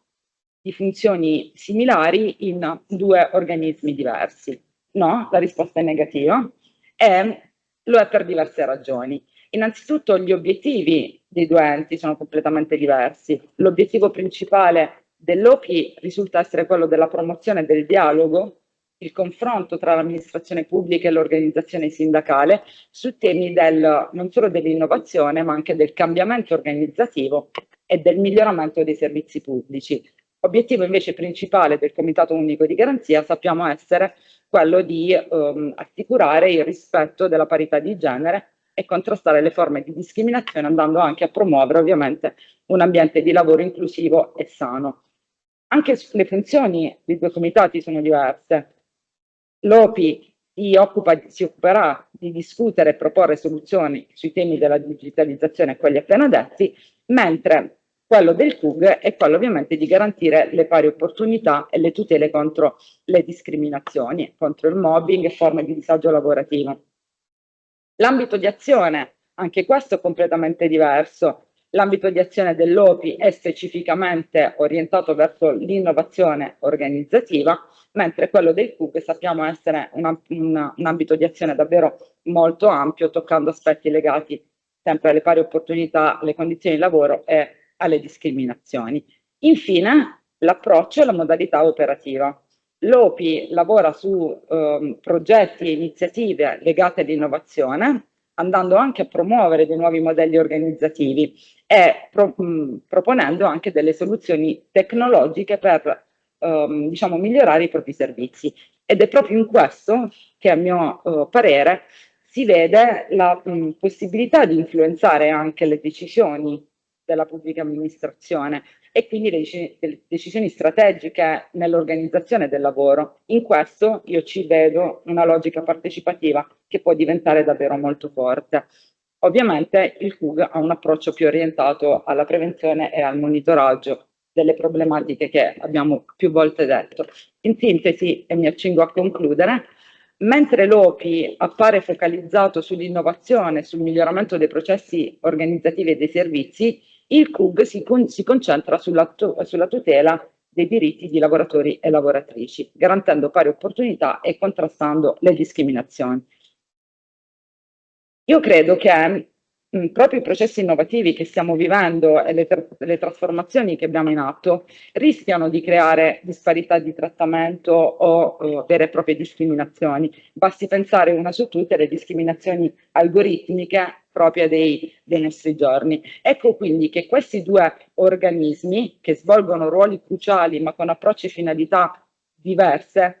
se correttamente coordinati tra di loro, risultano portatori di una forza dirompente in ordine al benessere organizzativo anche in una chiave partecipativa. Concludendo, quindi, possiamo sostanzialmente dire che in questi trascorsi 20 anni la direttiva sul benessere organizzativo,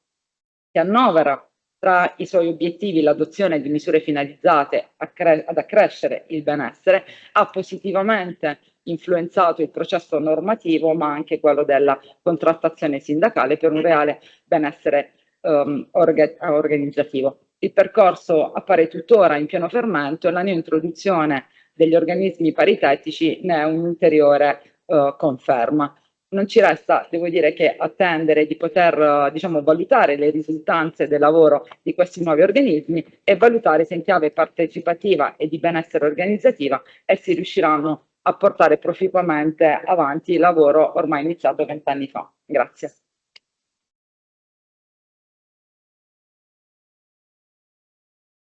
Grazie alla dottoressa Lafratta che ci ha chiarito che anche nel pubblico impiego ci sono importanti segnali di malessere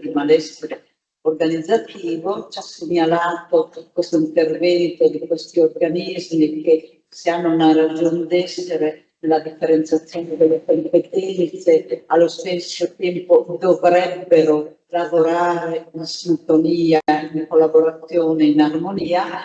con il rischio che possa il tutto risolversi una mera burocrazia della partecipazione, quindi moltiplicazione dei tavoli di discussione, ma senza ricadute efficaci poi sulla partecipazione e sul benessere vero. Grazie.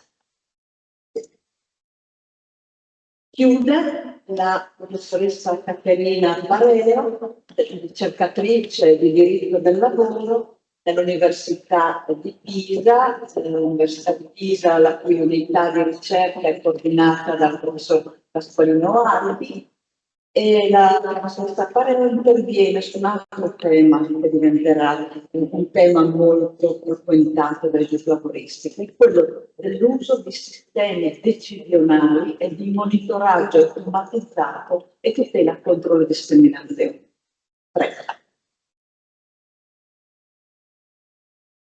Grazie, buonasera a tutte e a tutti. Desidero ringraziare innanzitutto la professoressa Brollo per questa opportunità e gli organizzatori di questo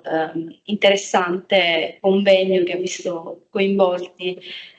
tantissimi studiosi di varia estrazione culturale, diciamo, varia formazione, e questo ha rappresentato ovviamente un arricchimento, almeno per quanto mi riguarda. È stato davvero stimolante ascoltare anche le relazioni dei colleghi che mi hanno preceduta e anche tutte le relazioni di questa mattina.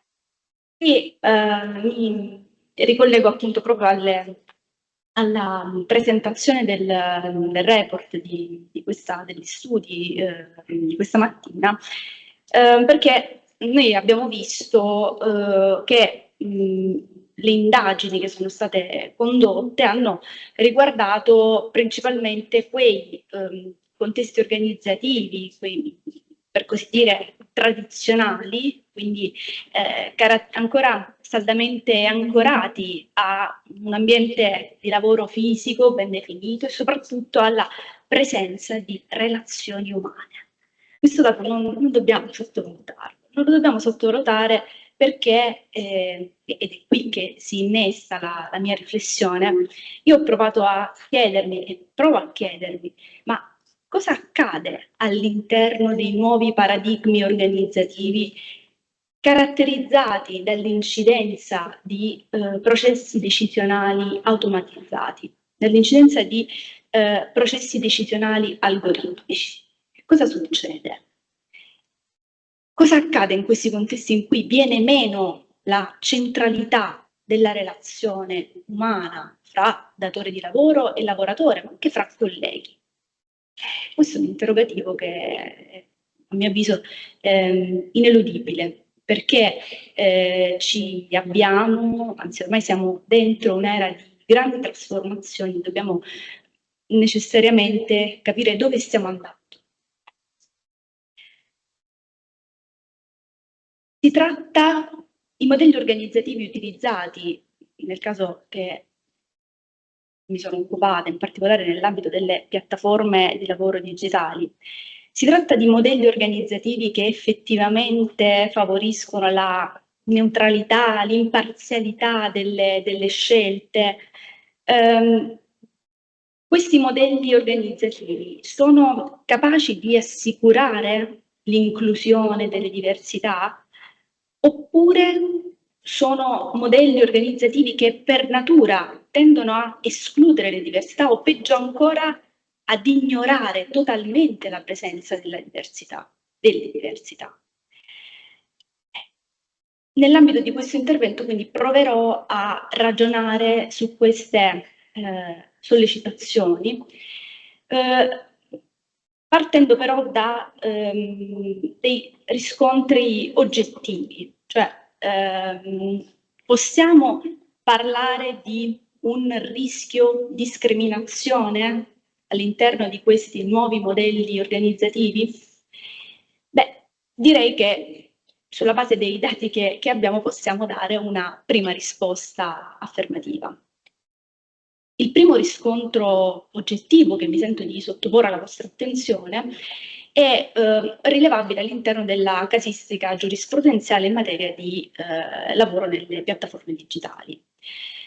Come sicuramente saprete, la giurisprudenza di merito ha avuto in diverse occasioni la possibilità di pronunciarsi su questi nuovi modelli organizzativi. La prima volta lo ha fatto in modo eclatante nel 2020, proprio il Tribunale di Bologna ha censurato la cosiddetta cecità discriminatoria dell'algoritmo Frank, e sanzionando la piattaforma di food delivery che utilizzava questo algoritmo per regolare l'accesso alla prenotazione dei turni.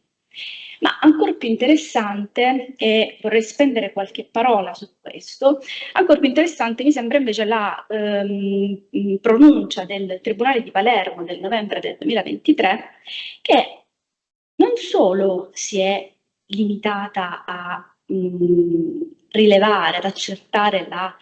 capacità discriminatoria dell'algoritmo, ma è arrivata addirittura a censurare l'intero modello organizzativo adottato dalla piattaforma. Quindi ha fatto, diciamo, un passo in avanti rispetto al precedente di Bologna. E in particolare è interessante la sentenza del Tribunale di Palermo perché ha censurato il sistema di valutazione della prestazione che avvantaggia quei lavoratori che riescono a effettuare il maggior numero di consegne, a ricevere le recensioni da parte degli utenti, le recensioni migliori da parte degli utenti, e quindi affida più incarichi di lavoro ai lavoratori con un punteggio più alto, di fatto escludendo dalle occasioni di lavoro tutti gli altri lavoratori.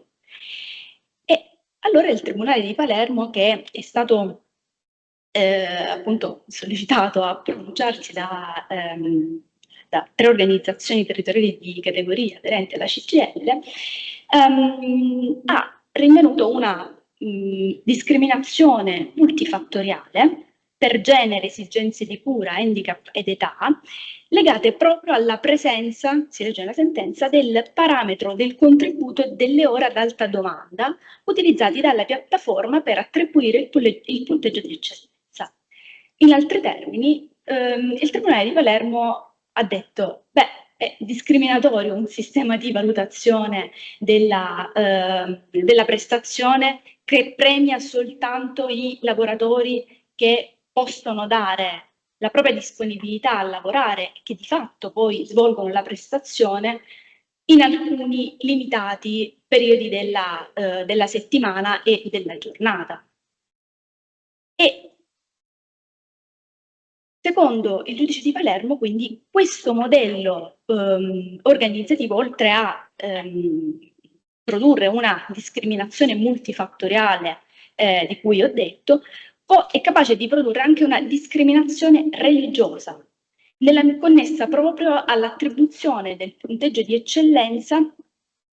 in caso di svolgimento della prestazione nelle ore, si dice, ad alta domanda, cioè nelle fasce orarie del fine settimana, in particolare del sabato e della domenica. E perché la condotta, gli effetti prodotti dall'algoritmo sarebbero indirettamente discriminatori? Beh, perché non permettono a quei lavoratori che nel fine settimana per motivi religiosi devono astenersi dallo svolgimento della prestazione, appunto questi lavoratori vengono svantaggiati rispetto ad altri che non hanno questo che non hanno questo, diciamo che non appartengono a un particolare credo religioso. E infine, al pari di quello che è del tipo di discriminazione che ha rilevato anche il Tribunale di Bologna, il giudice del lavoro di Palermo ha individuato anche la presenza della discriminazione sindacale indiretta. Quindi, come dicevo, perché è interessante questa sentenza? Perché va ad incidere proprio sul modello organizzativo utilizzato dalla piattaforma. Quindi non si limita soltanto a censurare l'algoritmo. E in altri termini, che cosa ci dice questa sentenza fra le righe? Beh, ci dice che una piattaforma che adotta un modello organizzativo che premia tendenzialmente l'uomo magari bianco di mezza età, più produttivo, o meglio, di età adulto, che è più produttivo e che è maggiormente propenso a effettuare consegne anche in orari o in momenti della settimana in cui altri potenziali corrieri non possono dare questa disponibilità, beh, questo modello organizzativo non va bene, questo modello organizzativo deve essere modificato. Quindi bisogna cambiare il registro, il giudice di Palermo. Quindi questo è un primo riscontro rispetto a quanto appunto il rischio di discriminazione sia concreto e non astratto, ma troviamo delle evidenze rispetto a questo rischio anche nelle principali fonti che si occupano di disciplinare l'intelligenza artificiale e il lavoro nelle piattaforme digitali. Il riferimento evidentemente va al regolamento europeo sull'intelligenza artificiale del 13 giugno del 2024, che è stato pubblicato in Gazzetta Ufficiale a luglio e che individua innanzitutto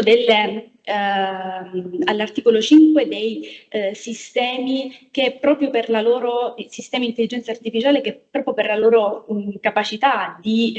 potenziale per la loro potenzialità discriminatoria sono assolutamente vietati e tra questi preso in considerazione proprio perché anche attinenti al ragionamento fatto in precedenza,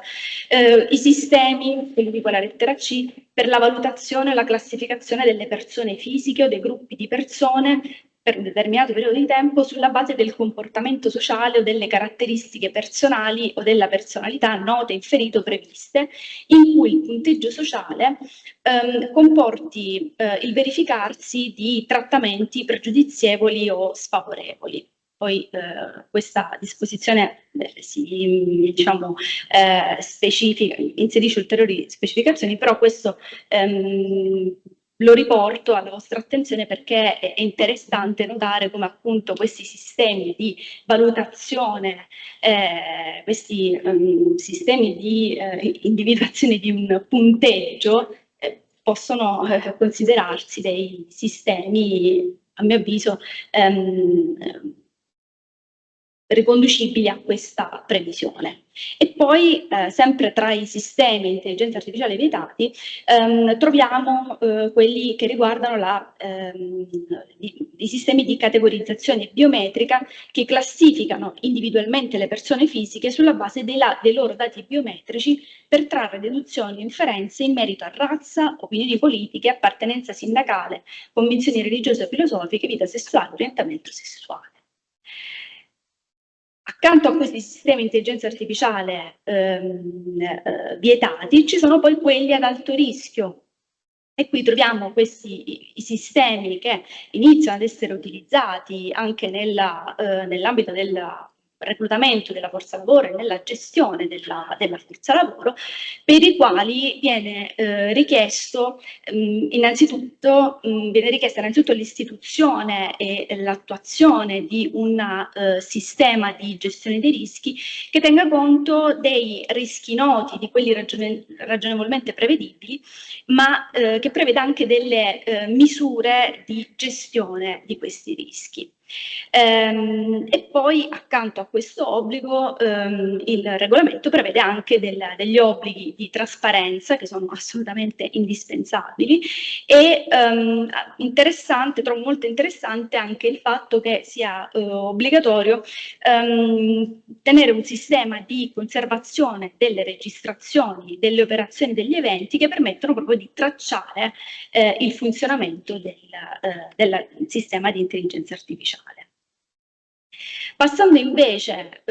ci sono ovviamente anche altre disposizioni, io ho citato solo alcune previsioni che mi sembravano di particolare interesse a fronte dell'argomento che ho trattato e visto ovviamente il tempo a disposizione non mi posso dilungare oltre.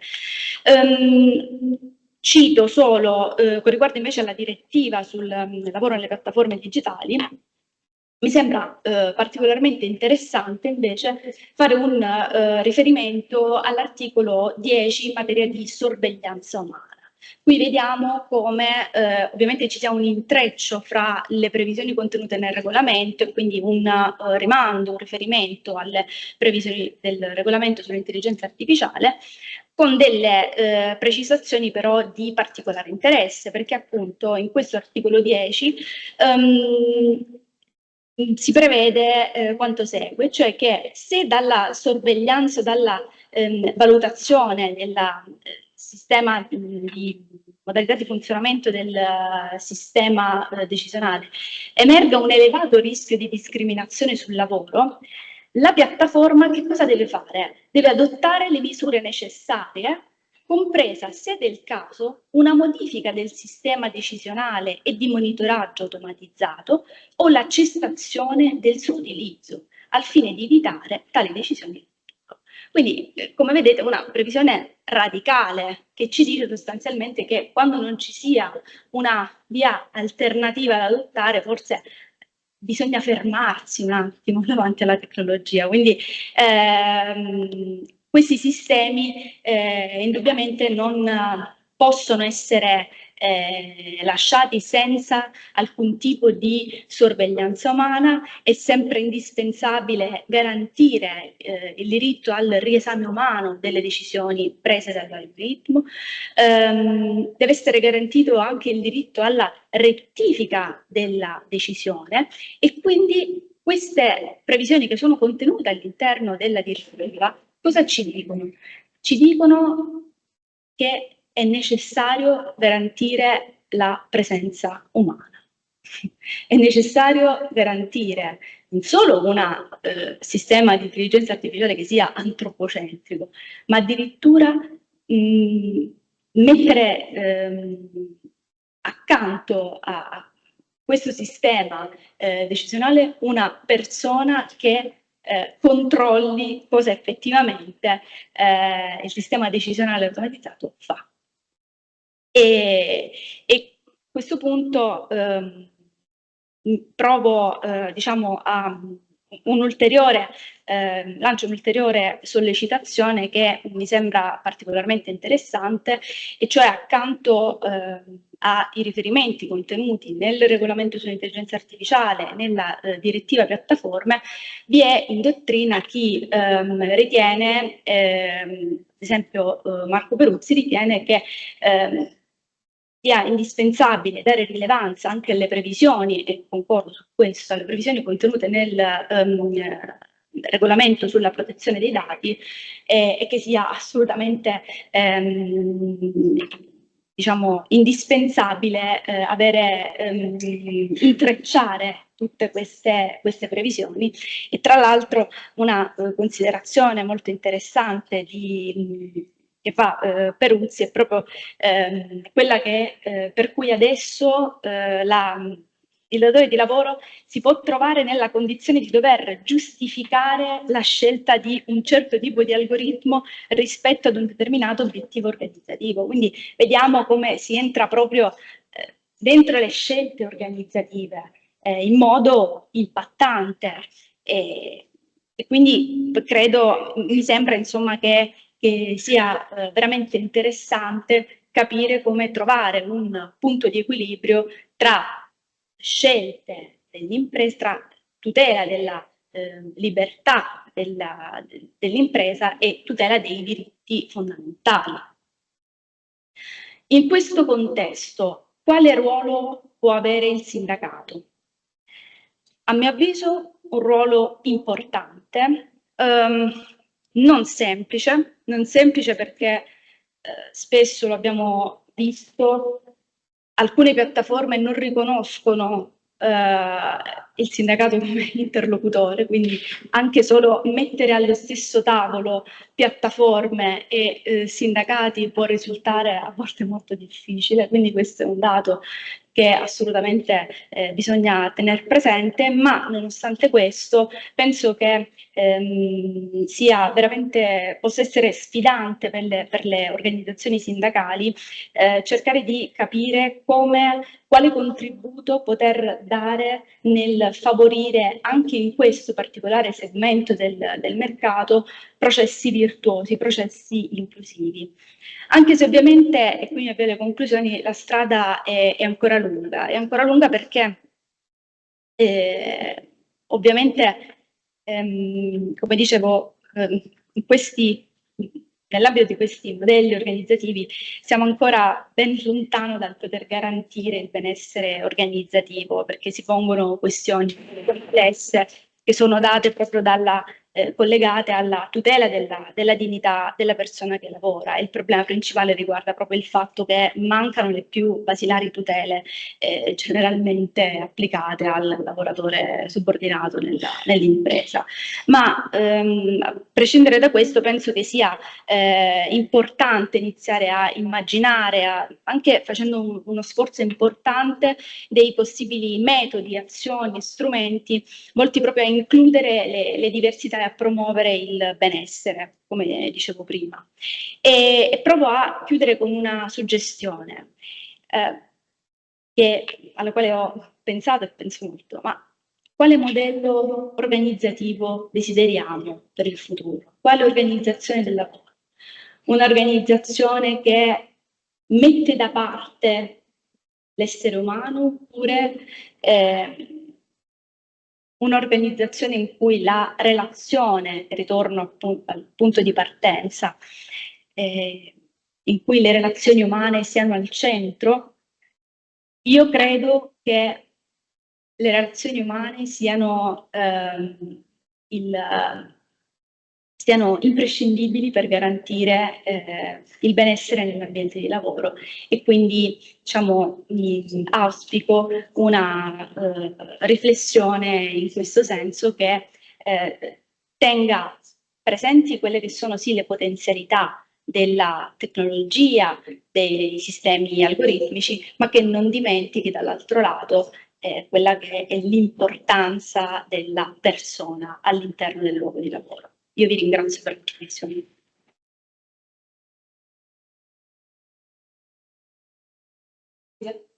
Allora, la professoressa Pareo chiude la serie di interventi delle unità di ricerca, ma allo stesso tempo ci apre un nuovo stimolante capitolo di indagine che riguarda le relazioni non solo tra le persone umane, ma le persone e le macchine artificiali. Un nuovo campo di indagine che abbiamo visto la giurisprudenza già sta cominciando a dare alcune indicazioni, ma soprattutto lo vediamo, è in arrivo, è già arrivata l'intervento regolativo sovranazionale, la direttiva sulle piattaforme digitali e soprattutto il regolamento europeo sull'intelligenza artificiale, che già entrerà in vigore, anche se avrà un'attuazione graduale. Quindi sicuramente protagonisti sempre la magistratura, protagonista il livello sovranazionale, ma si spera, la professoressa auspicava, che anche il sindacato possa avere un nuovo campo di gioco. Nuovo campo di gioco in cui però, teniamo presente, il vedere, ritornano in discussione i valori classici, tradizionali, cioè la tutela della dignità della persona che lavora. Quindi sì, rischi nuovi, bisogni nuovi, obblighi nuovi, ma in fondo valori che sono sempre collegati alle origini del diritto del lavoro, solo da declinare in un contesto molto diverso, in cui appunto vanno sperimentando nuove buone prassi. Chiude i lavori il professor Davide Casale dell'Università di Bologna, che mi cede con piacere la parola.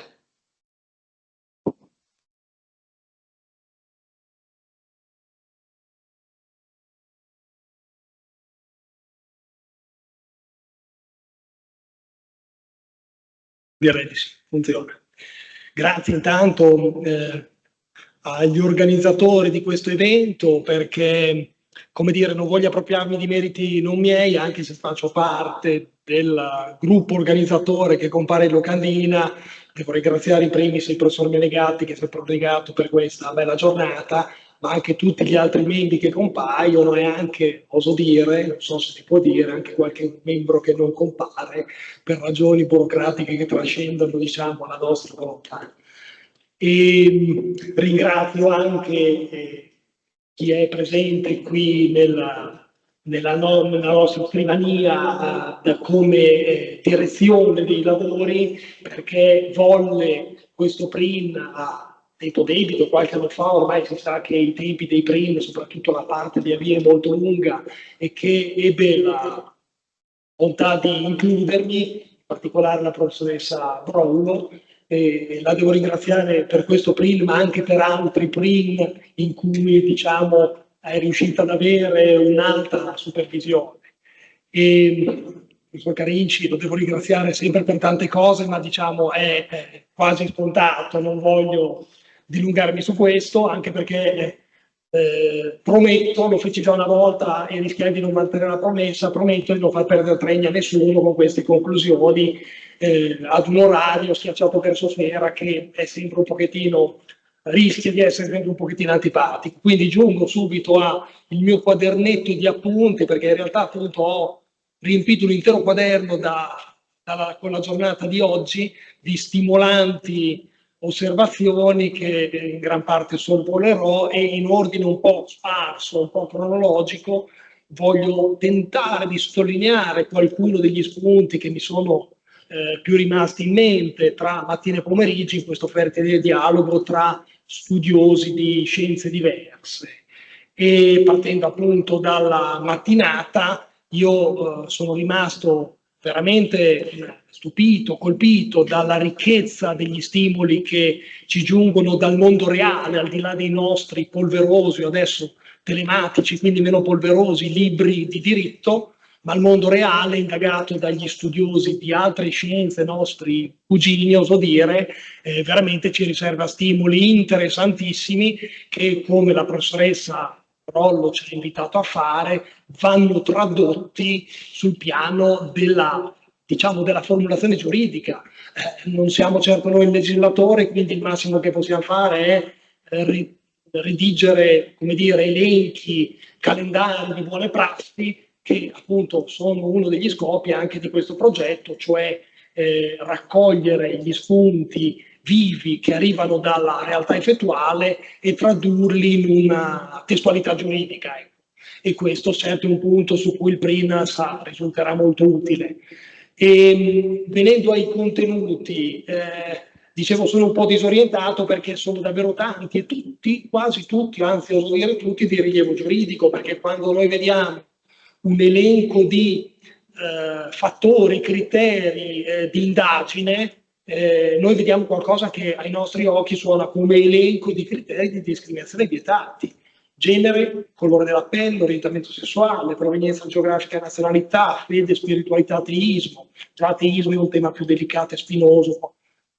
su cui sappiamo che ci sono opinioni divergenti anche nell'ambito della dottrina giuslavoristica, ecco, ma non entro nel merito. È interessante notare che invece i colleghi della mattinata, i non giuristi, lo accorpano, cioè l'inclinazione religiosa, la spiritualità e anche l'ateismo viene accorpato. È una notazione che dal punto di vista giuridico potrebbe avere una qualche curiosità, un qualche interesse, ma qui mi fermo perché sennò mi allontanerei troppo. Dicevo, disabilità, orientamento politico, sindacale, tutti temi noti nel nostro calendario di cui è lo Statuto dei lavoratori. Però ce ne sono anche alcuni che in realtà vengono accorpati da chi non è strettamente giurista, giustamente probabilmente perché si basa appunto sulla realtà sociale, ma che i giuristi tenderebbero a trattare un tantino diversamente. Penso alla seniority lavorativa di cui si è parlato in mattinata, penso al reddito, al tenore di vita e alle capacità economiche anche extralavorative, temi sfiorati di grande interesse che possono provocare soggezione, difficoltà in certi contesti anche lavorativi al singolo, ma che non hanno strettamente rilievo giuridico che hanno i temi precedenti, e qui i giuristi possono essere, dicevo, un tantino utili nella segnalazione di questa distinzione, così come che altri aspetti, grado di istruzione, corpo, salute e bellezza. Ecco, in questa etichetta ci stanno dentro spunti, aspetti molto diversi: corpo, corporalità, anche disabilità, handicap, salute è una sfera più ampia, bellezza è un termine ancora diverso, diciamo, che ha un rilievo giuridico diverso. E qui il dialogo tra giuristi e non giuristi si deve sicuramente infittire. Sempre andando in ordine sparso, un tema che è comparso più volte in mattinata, come spesso compare anche nelle giornate tra giuslavoristi, è quello dello smart working come strumento di inclusione, e riaffiora sempre, quasi sempre, ma su questo i giuristi, e qui non invento nulla di nuovo, quello che fanno è ammonire dal rischio di pericolo vero e proprio di isolamento domiciliare, di settarizzazione, di confino a casa, che questo strumento tanto voluto per conciliare vita e lavoro dai singoli, sempre, quasi sempre, in realtà ha un effetto boomerang che i giuristi conoscono e non solo i giuristi, e quindi qui ci si deve domandare, nel dialogo tra giuristi e non giuristi, quali potrebbero essere le buone prassi per rendere questo strumento smart working davvero utile ai fini che interessano la nostra giornata. E ora sicuramente bisogna distinguere coloro che hanno una difficoltà fisica, in qual caso poter lavorare da casa è un vantaggio giusto e indiscutibile, da coloro che invece sicuramente con un'aspettativa personale non trascurabile, ma senza una difficoltà di movimento, comunque psicofisica, hanno necessità o comunque inclinazione a voler conciliare meglio, più facilmente, vita lavorativa e vita personale, perché si sa che nei momenti in cui lo smart working viene concesso a chi lo chiede, e chi lo chiede, chi ne ha bisogno per pressioni familiari, personali da casa, allora si rischia di creare quel solito problema della discriminazione di genere, neanche tanto diretta. Questo è un tema molto importante, forse allora qui le buone prassi potrebbero spingersi un pochino oltre, non voglio immaginare troppo, però fare ragionamenti di parità non come possibilità, ma come obbligo nella concessione da parte del singolo datore dello smart working, cioè costringere a darlo anche a lavoratori uomini se lo chiedono donne, potrebbe essere una maniera per riproporre a livello aziendale quello che a livello nazionale è un dibattito ormai noto, cioè quello di imporre, costringere anche i papà, i mariti, comunque il genere maschile a interessarsi alla vita e a farsi carico effettivamente, in termini quantitativamente seri, alla vita personale, alla vita della famiglia. E quindi smart working da declinare in sensi molto diversi in base al tipo di fattore di difficoltà o discriminazione considerato. Molto diversi, dicevo, la discriminazione fisica dalla necessità di conciliare vita e lavoro.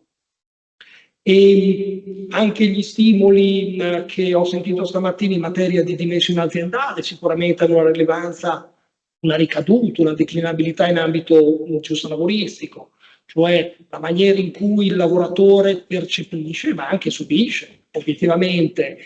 certi ambienti in base alla dimensione. Dimensione però ci hanno spiegato stamattina da intendere non come soltanto dimensione del datore, dimensione aziendale, fatturato, anche solo numero di dipendenti complessivi, ma non è stato quello il termine utilizzato, ma il concetto era anche un po' quello, a livello di unità produttiva, cioè il contesto lavorativo vero in cui si vive non è quello sulla carta dell'organigramma aziendale, ma della concreta unità produttiva, e quindi anche qui un'interferenza tra concetti giuridici e ambiti e cerchi non solo concentrici di ricerca non giuridica ma fattuale, statistica sociale.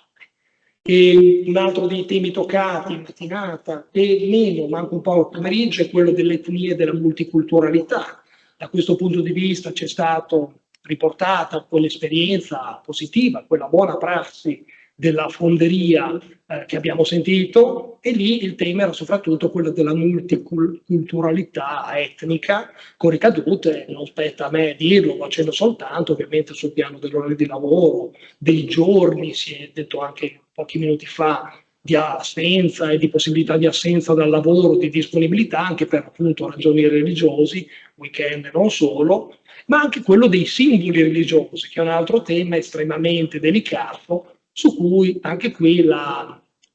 dottrina giuslavoristica dibatte molto ed è divisa. Il tema dei simboli ostentati, dei simboli in luoghi aperti al pubblico di datore privato, di datore pubblico, delle policy di neutralità aziendale diciamo forti, che non a tutti i giuslavoristi piacciono e nemmeno a tutte le, anzi, che piacciono anche poco a molte delle corti superiori, come si sa.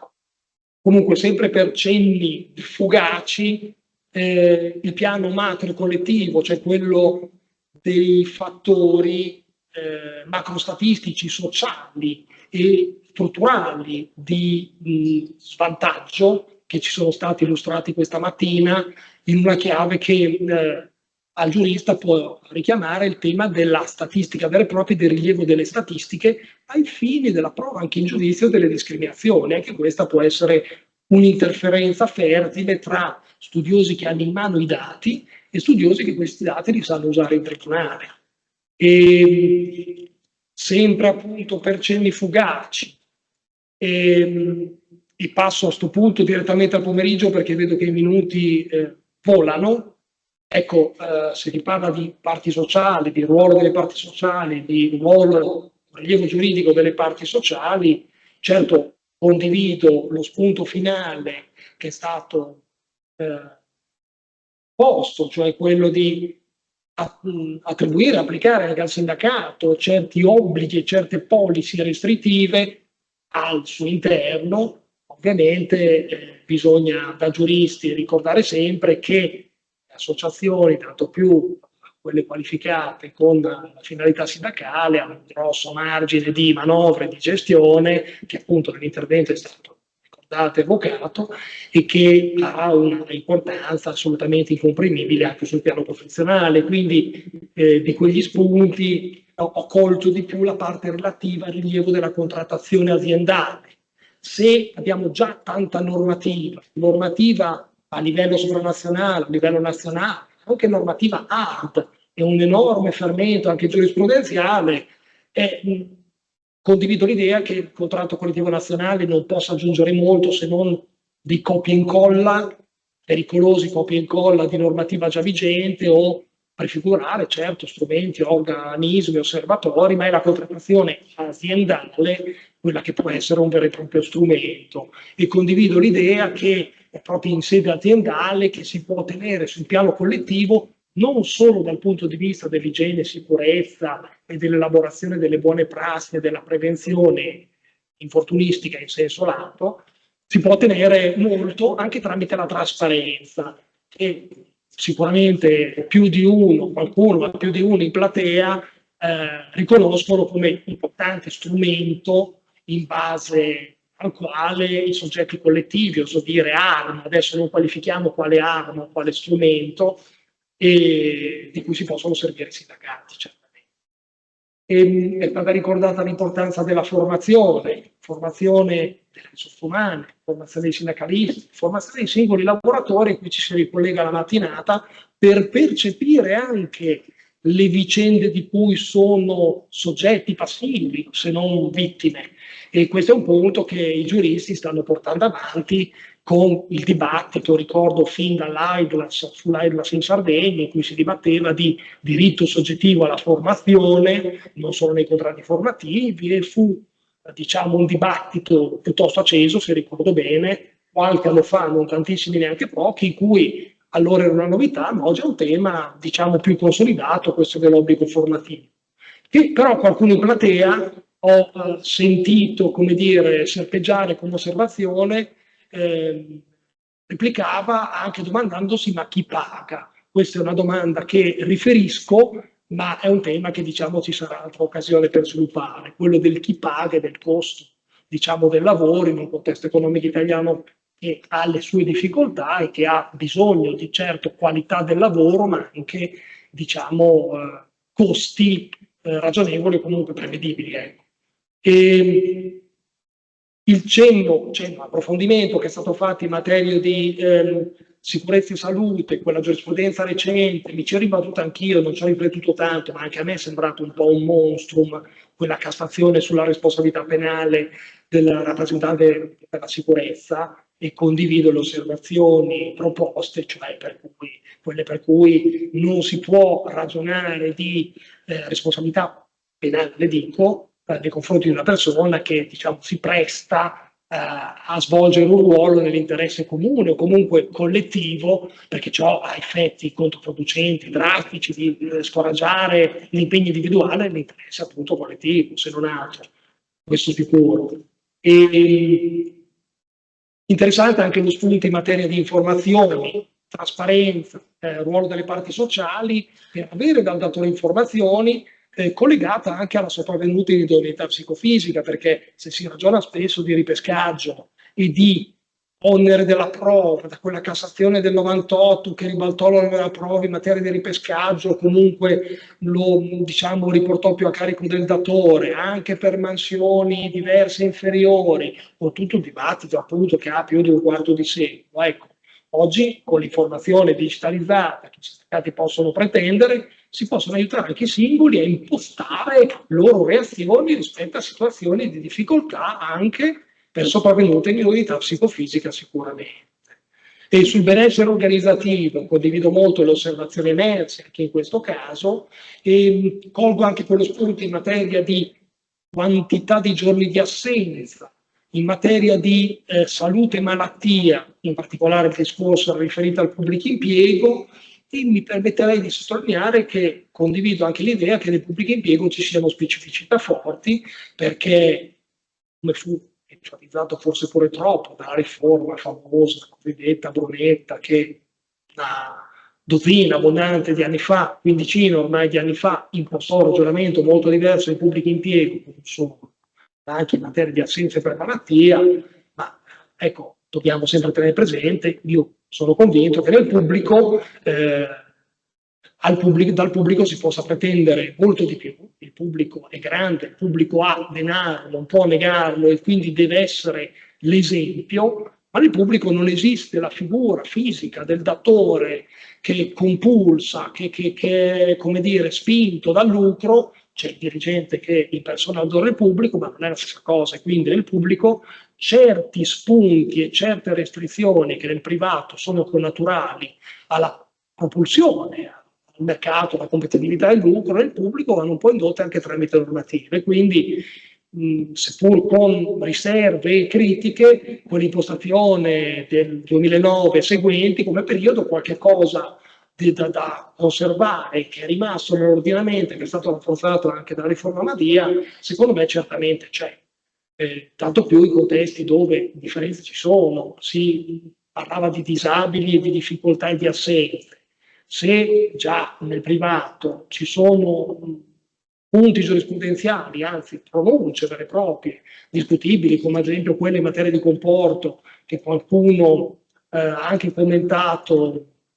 criticamente, ma molti invece con adesione, quella per cui il comporto dei disabili, il comporto come durata applicato a lavoratori disabili va declinato diversamente, distinguendo assenze di un tipo, assenze di un altro tipo, preavvisando prima e dando tutta una serie di accortezze. Orientamento giurisprudenziale che nasce da una Corte di Giustizia spagnola in cui il comporto era meno di un mese, se ricordo bene, declinato in una situazione come quella italiana sono una luce diversa. Se adesso la si allarga al pubblico impiego, può diventare una situazione in cui un comporto di 1 anno e mezzo allungabile a 3 anni deve essere allungata a quanto per i disabili? 5 anni? Mi pare troppo, e quindi forse bisogna anche rifuggire dagli eccessi. Ma qui è una piccola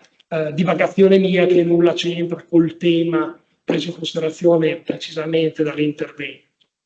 E Per concludere, ma appunto perché il tempo vola, non perché mancano gli spunti, devo dire che anche con l'ultimo degli interventi sono molto d'accordo.